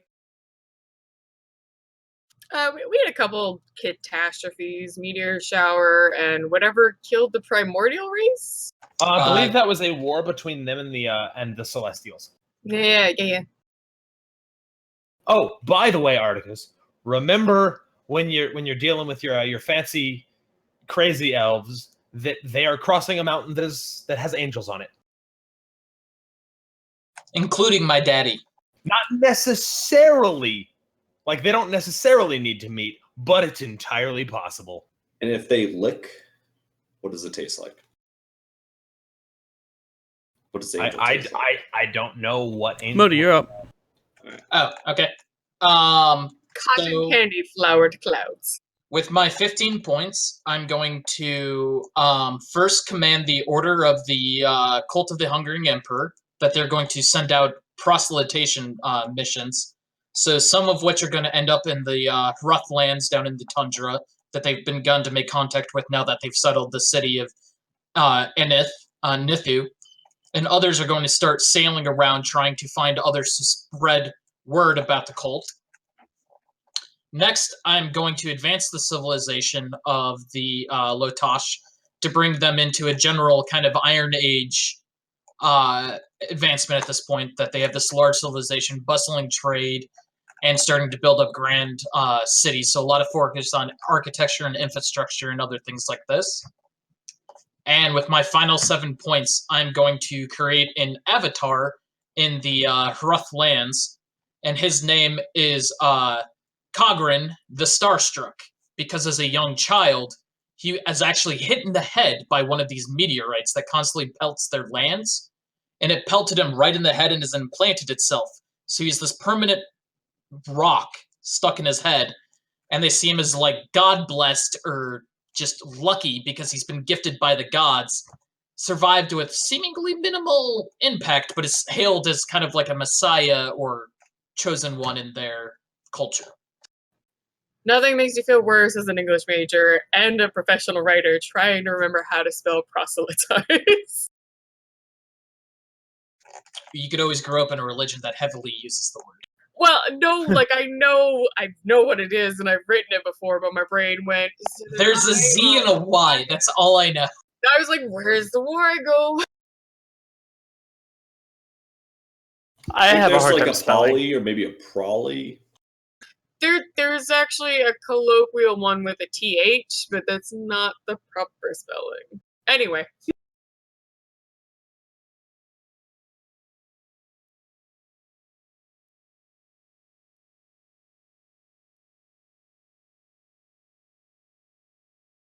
All right. That being said, you have okay. Wow, you did a lot, Koznar.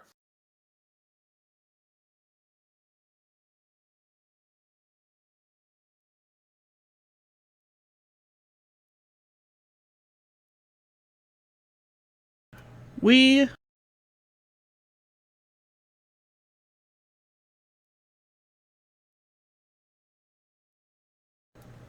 gonna do 2 advanced civilizations on the Spider Bros.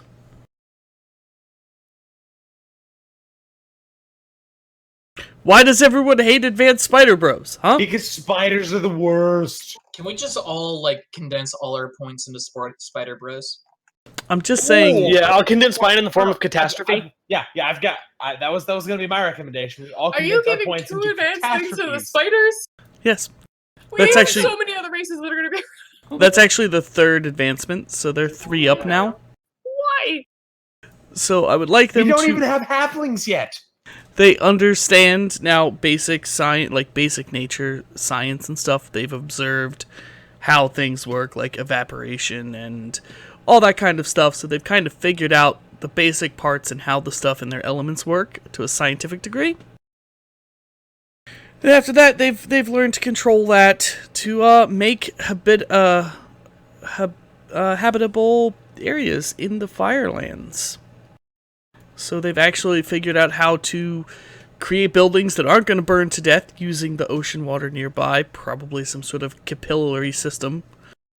Are you talking about late hate fuck? No. No. Okay. The Fireland. Far left, far top left. Yeah, where it literally rains fire. Got it. I remember now. I was just saying, like, if I don't think I'm gonna make a tiefling city, but if I make a tiefling city, it's next to the late hate fuck. Cool. And since they figured out how to make lasting structures that don't get killed eventually by the fire, they've developed trade routes. So they do a lot of trading and all that kind of stuff. Do they make their own silk? I would assume so. Along with all the other things that they do. And they just... Do they outsource? No, they make their own. It's a point of pride. How about they just make a bunch of cities? Because there's like a bunch of cities that need to exist. Yeah, that's what I kept saying. Everyone wants to keep making races. Yeah, right? Well, I'm advancing this. To be fair, gnomes and halflings still kind of... And dragonborn. Though dragons exist. We're halfway there. Yeah, Dragonborns will probably come in third era, to be honest. Gnomes and halflings are boring. Hashtag not my points. Hey, Hashtag not my points. Hashtag not my points. Yeah, I'm not spending my points on that shit. Hashtag if they don't get created, I'll just use DM fiat powers. Yeah, there you go. Free points. Free points. You just admitted free points. We're good. It's sold. And then a sub race, that's half whatever races, right? A sub race is 4. Yeah, but it's a half race. Yeah, it's like dark elves or, you know. Would Kinku be a sub race of the fully aerial bird race there?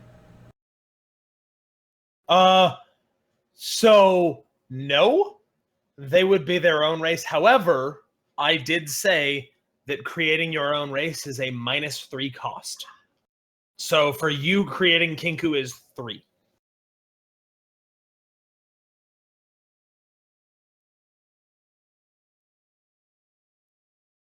Which is cheaper than creating a sub race by the dubs. Oh no, I know that. I was just wondering if they were considered sub races or not.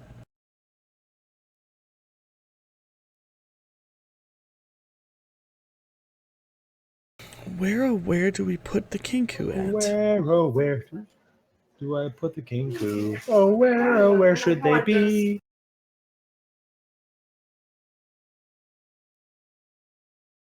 Might work well for like that northwest peninsula of the main continent on the top half. That way they can discover humans and learn speech.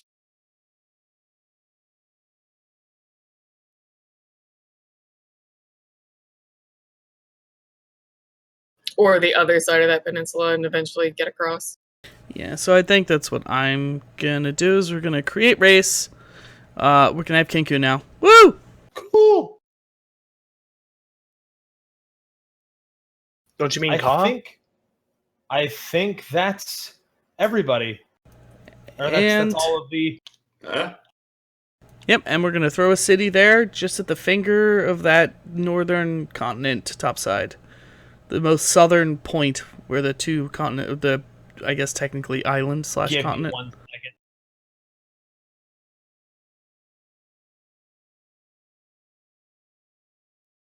Sorry about that. Where? Did you mean the northwest tip of Red Hollow continent? No, the southeast Okay. tip across from the Red Hollow continent. Yep. Which, by the way, is also like you made the other tip a plateau down there because it makes sense. I also made that indent a plateau as well I like it. Perfect. because I tried to keep it kind of realistic to how tectonic movements work. So the spot they're on now is a plateau then? To the east of it is a plateau. To the right, to the west of it, it kind of slopes down. Put them on the most plateaued part of that side. Okay, so if you look on the water, I put shadow where the plateau is. So ping wherever. Kinku are obsessed with being high up because they can't fly. Cool. That's actually a good question, Kozark. What do the spiders usually eat? Well, I wasn't sure if you're gonna make... Faces. No, that's just the people's nightmares. Depending on how you actually make the points, if I don't have to spend all the points to describe the biome there, but it's going to be a variety of different insects that have survived to a lot of burrowers, a lot of mole animals, some very, very quick-growing, very short grass that's more about spreading far and wide so that some chunk of it survives. Which the burrowers feed off of, and the spiders lay traps and catch. So this area is super infected by just bugs of all kind. Well, different bugs, small grasses, like very hardy but small plants. Right. Most of everything's underground because Some fire moss, maybe? yeah, probably fire moths. Yeah, whatever those are. Fire moss. I don't know, but it sounds cool. Exactly. Yeah. Mostly, do it. yeah, things that can survive fire. Nothing furry because that doesn't work so well. And then in the watery areas there's going to be a lot of like grazers and that kind of stuff that the soil's rich from all the ash, so that there's some larger animals and grazers that hang around that area, which the spiders will try to work together to kill.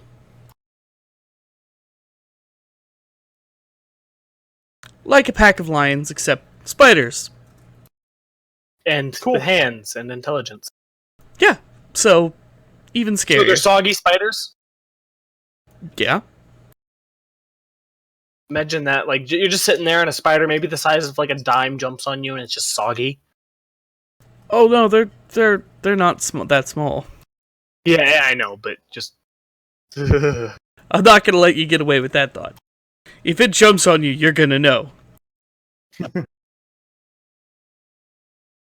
They don't do that much jumping, thankfully. I have decided that the anti-diving bell spiders, not nearly as bad as the actual diving bell spiders.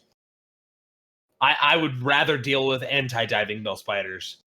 That way you can run away. My turf. Yeah, it's on my turf and not on theirs. I mean, as long as you're fireproof, you're alright. I'm gonna say when they discover magic, they're gonna love fire magic. Fireball spiders, wonderful. Yeah, they're gonna be like, fireball, that literally can't backfire. Let's do it. Oh gosh, I can't wait until they start flying.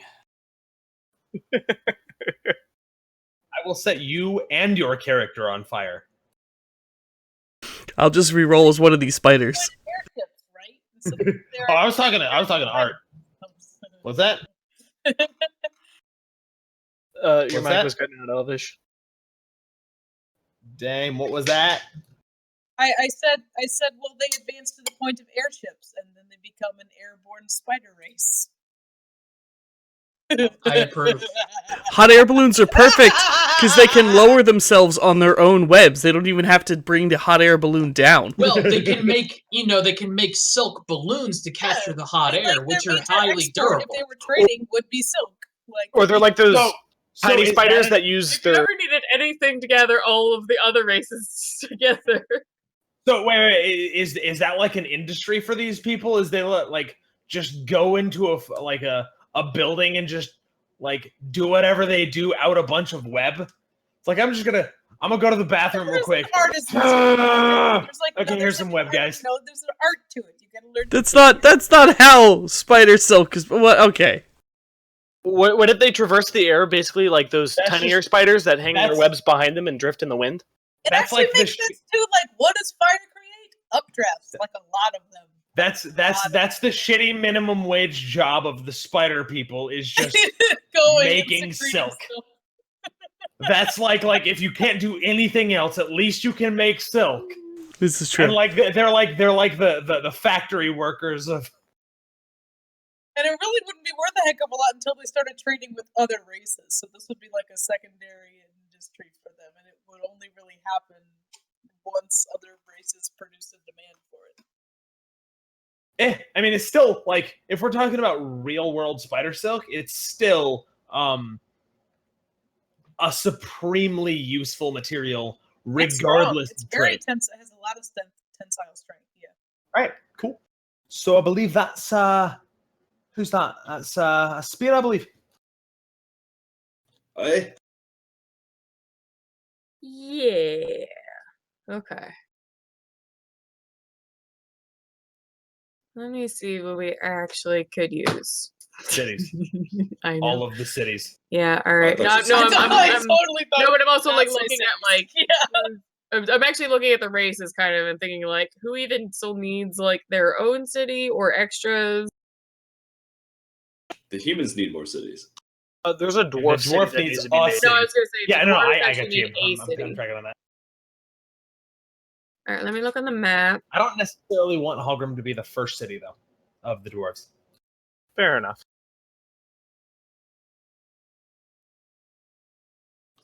There's a couple that need advancement. Dwarves and humans, the Kinku for sure. Where are mountains on the top side? Any of the kind of like burgundy maroon. So The poopy color. that's a mountain range. That's a mountain range. that's a mountain range, and that's a mountain range. So those are the 4. There's one on the top continent, bottom continent, right continent, left continent. Okay, definitely that more drawing a blank on the word I wanted. The more gathered mountain range in the southeast.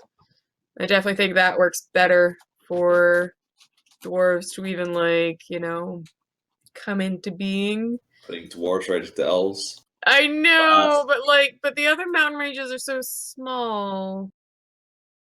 Just I mean, inside. The top middle one is super long. Like that's a huge mountain range. That actually would be a huge advantage for them, and they'd also have a coastal mountain city. There's that. That would be good. That would be good for once they finally hit a point that they can actually trade. All right, yeah. So we're gonna do that. I want it not as close to the desert. Maybe middle of the green section. Will be like about where they originate, and then come to being.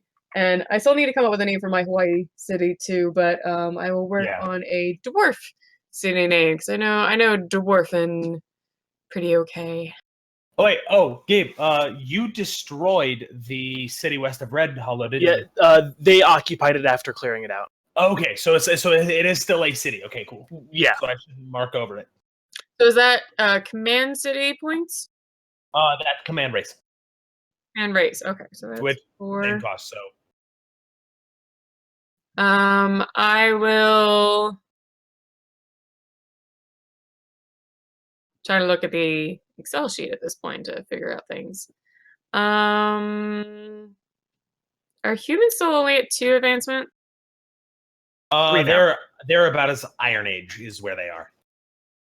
So they're making That's they 2. need magic.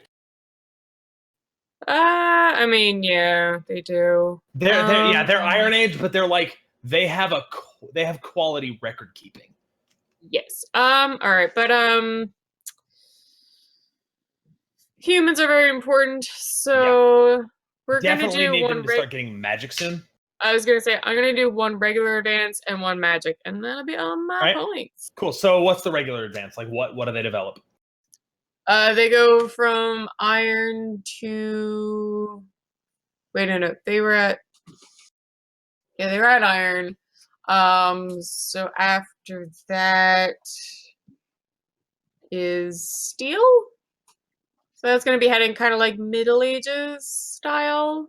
All right. I believe semi-Renaissance. Past like steel though, like it's gonna have to be more like specific things. Oh, sure. Specific things. So I was actually going to say more that like Grecian, the West beginning to build. And they're like, they're advancing their civilization. They're discovering philosophy and things that like lead them to a state that helps them, continue on with advancements and just even having that mindset of what don't we have or what are our problems and how do we fix them so that they start making small inventions, the wheel was already made, but like now they've like, started on even like basic plumbing like the Grecians had, stuff like that. Cool. And then for the magic advance, I'm thinking it makes sense that that it kind of branches off from the Order of Shared Secrets, or it's there. For the Brotherhood of Lost Secrets. I'm imagining that it kind of makes sense wizardy, where like they are just they gain magic through comprehension, not through like bloodlines or anything, but it's comprehension. It's basically science. It's the magic equivalent of science. They've just got a bunch of nerds that are like, oh, here's how the world works. I can make it better. You had humans that were surrounded by this early world that was full of elements and magic anyway. They encountered the elves who had their own shit going on, and they've seen more of the world and hit their philosophical age. So now, while science is progressing, they're also starting to understand how to break down the magic they've observed and maybe like try to recreate it or find the elements that make it work, at least for them. So yeah, much more like alchemical science-based magic that like uses tools. Which is basically wizardry, which is, you know, Yes. like sorcery is it's inborn, warlock is you trade Yeah, for no, it, they wizardry is you create just know it. rituals. They have to use things, that sort of thing. Yeah, symbols and what is it? Tools to channel it with. So arcane magic. Yeah. But yeah, definitely wizards versus But sorcerers. learned versus Yes. inborn. Yeah. Cool. That's very much the direction I kind of needed them to go. I'm just bolstering up the humans in my tiefling school. Yeah, right? I can't have dumb, apes wandering around when my tiefling's born. Yeah.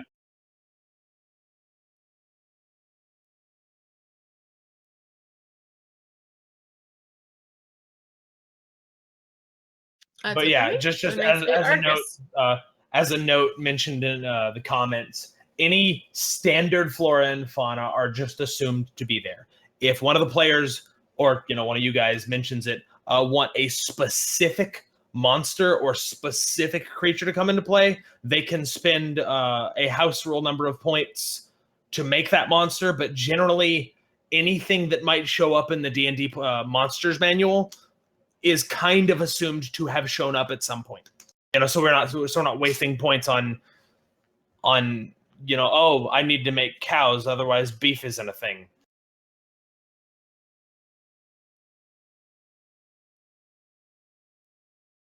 I do love Pope's sticky armadillo. So actually, like, after we get more done with cities and civilization, I'm probably gonna make some weird stuff.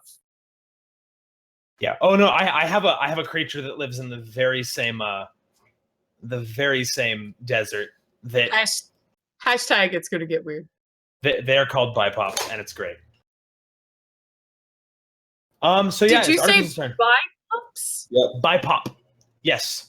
Okay. So It is based on an inside joke of a typo for another role-playing game where they made bipops, which is to say a metal stand for the front of your rifle to stabilize it. Two legs. Yeah, it's a bipop. Bipod. And I thought it was funny, and so I made an entire creature based on that typo. And I really like the creature beyond their name. But Art. Yep. So really simple, but maybe ask a lot more questions than it is. Creating 2 sub races. All right. So we go back to the elves who've climbed the mountain, Story time. and they've ran themselves into the Celestials. There are 2 things that happened between them and the Celestials. Some who embraced it and were able to handle it mentally and physically, and those who were not. So the Celestials were originally created to destroy the original elemental phase. So those elves who were able to sense that and were able to embrace that became the enlightened. Those who saw it as something corrupt and disgusting, and that this Celestials, destroyed all these races and destroyed what they stand on and what they breathe and what they, swim in and burn. They became disharmonious. All right. 2 now elf subraces. All right. I'll have to think about how those work, but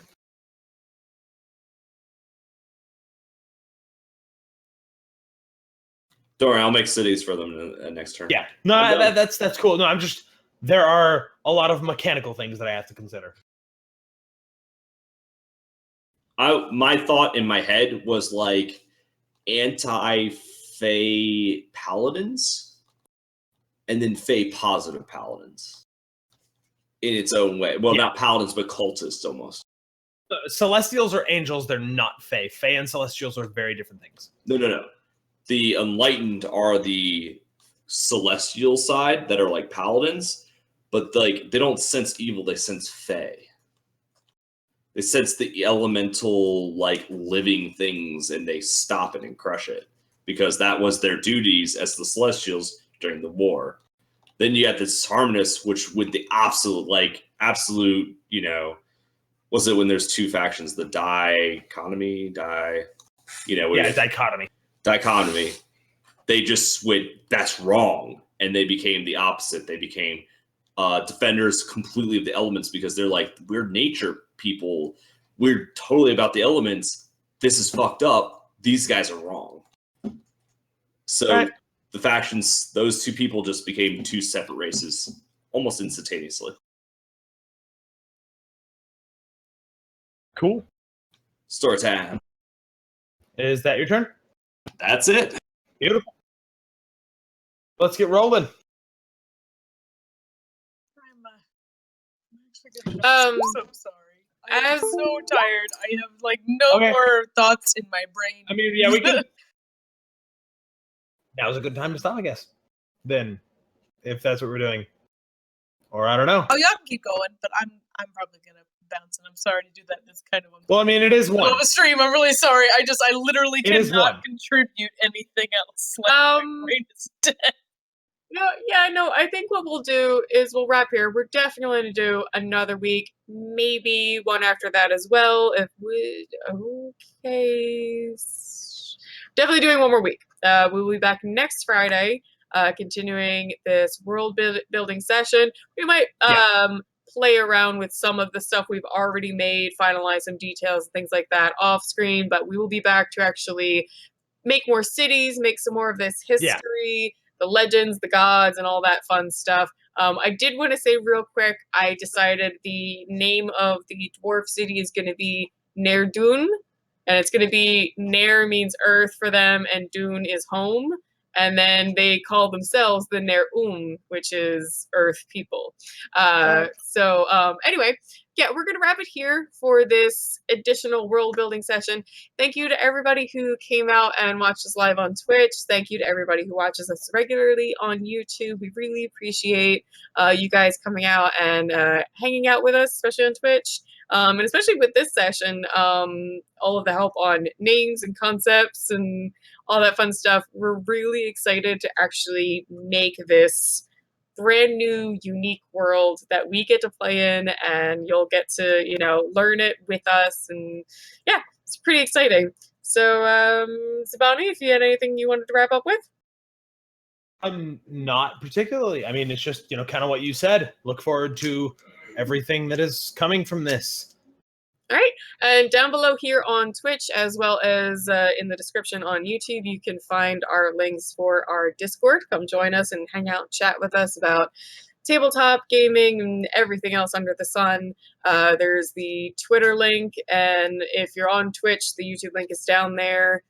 We look forward to seeing you on Tuesday for more Vampire, and next week for more D&D. So thank you all, and we'll see you soon. Bye. Bye. Real quick addition, if you haven't yet, sorry, if you haven't yet, just so everyone knows, because of the whole YouTube fiasco that I'm sure everyone's heard of, our YouTube channel will be demonetized. It's not a ton of money, but it pays for some of the programs we use to produce the stream, including Zoom, which we use for all of our cameras here, as well as Photoshop to do all these nice layovers and other things. So if you haven't yet, we'd really appreciate a subscribe, even if you watch our stuff on Twitch primarily.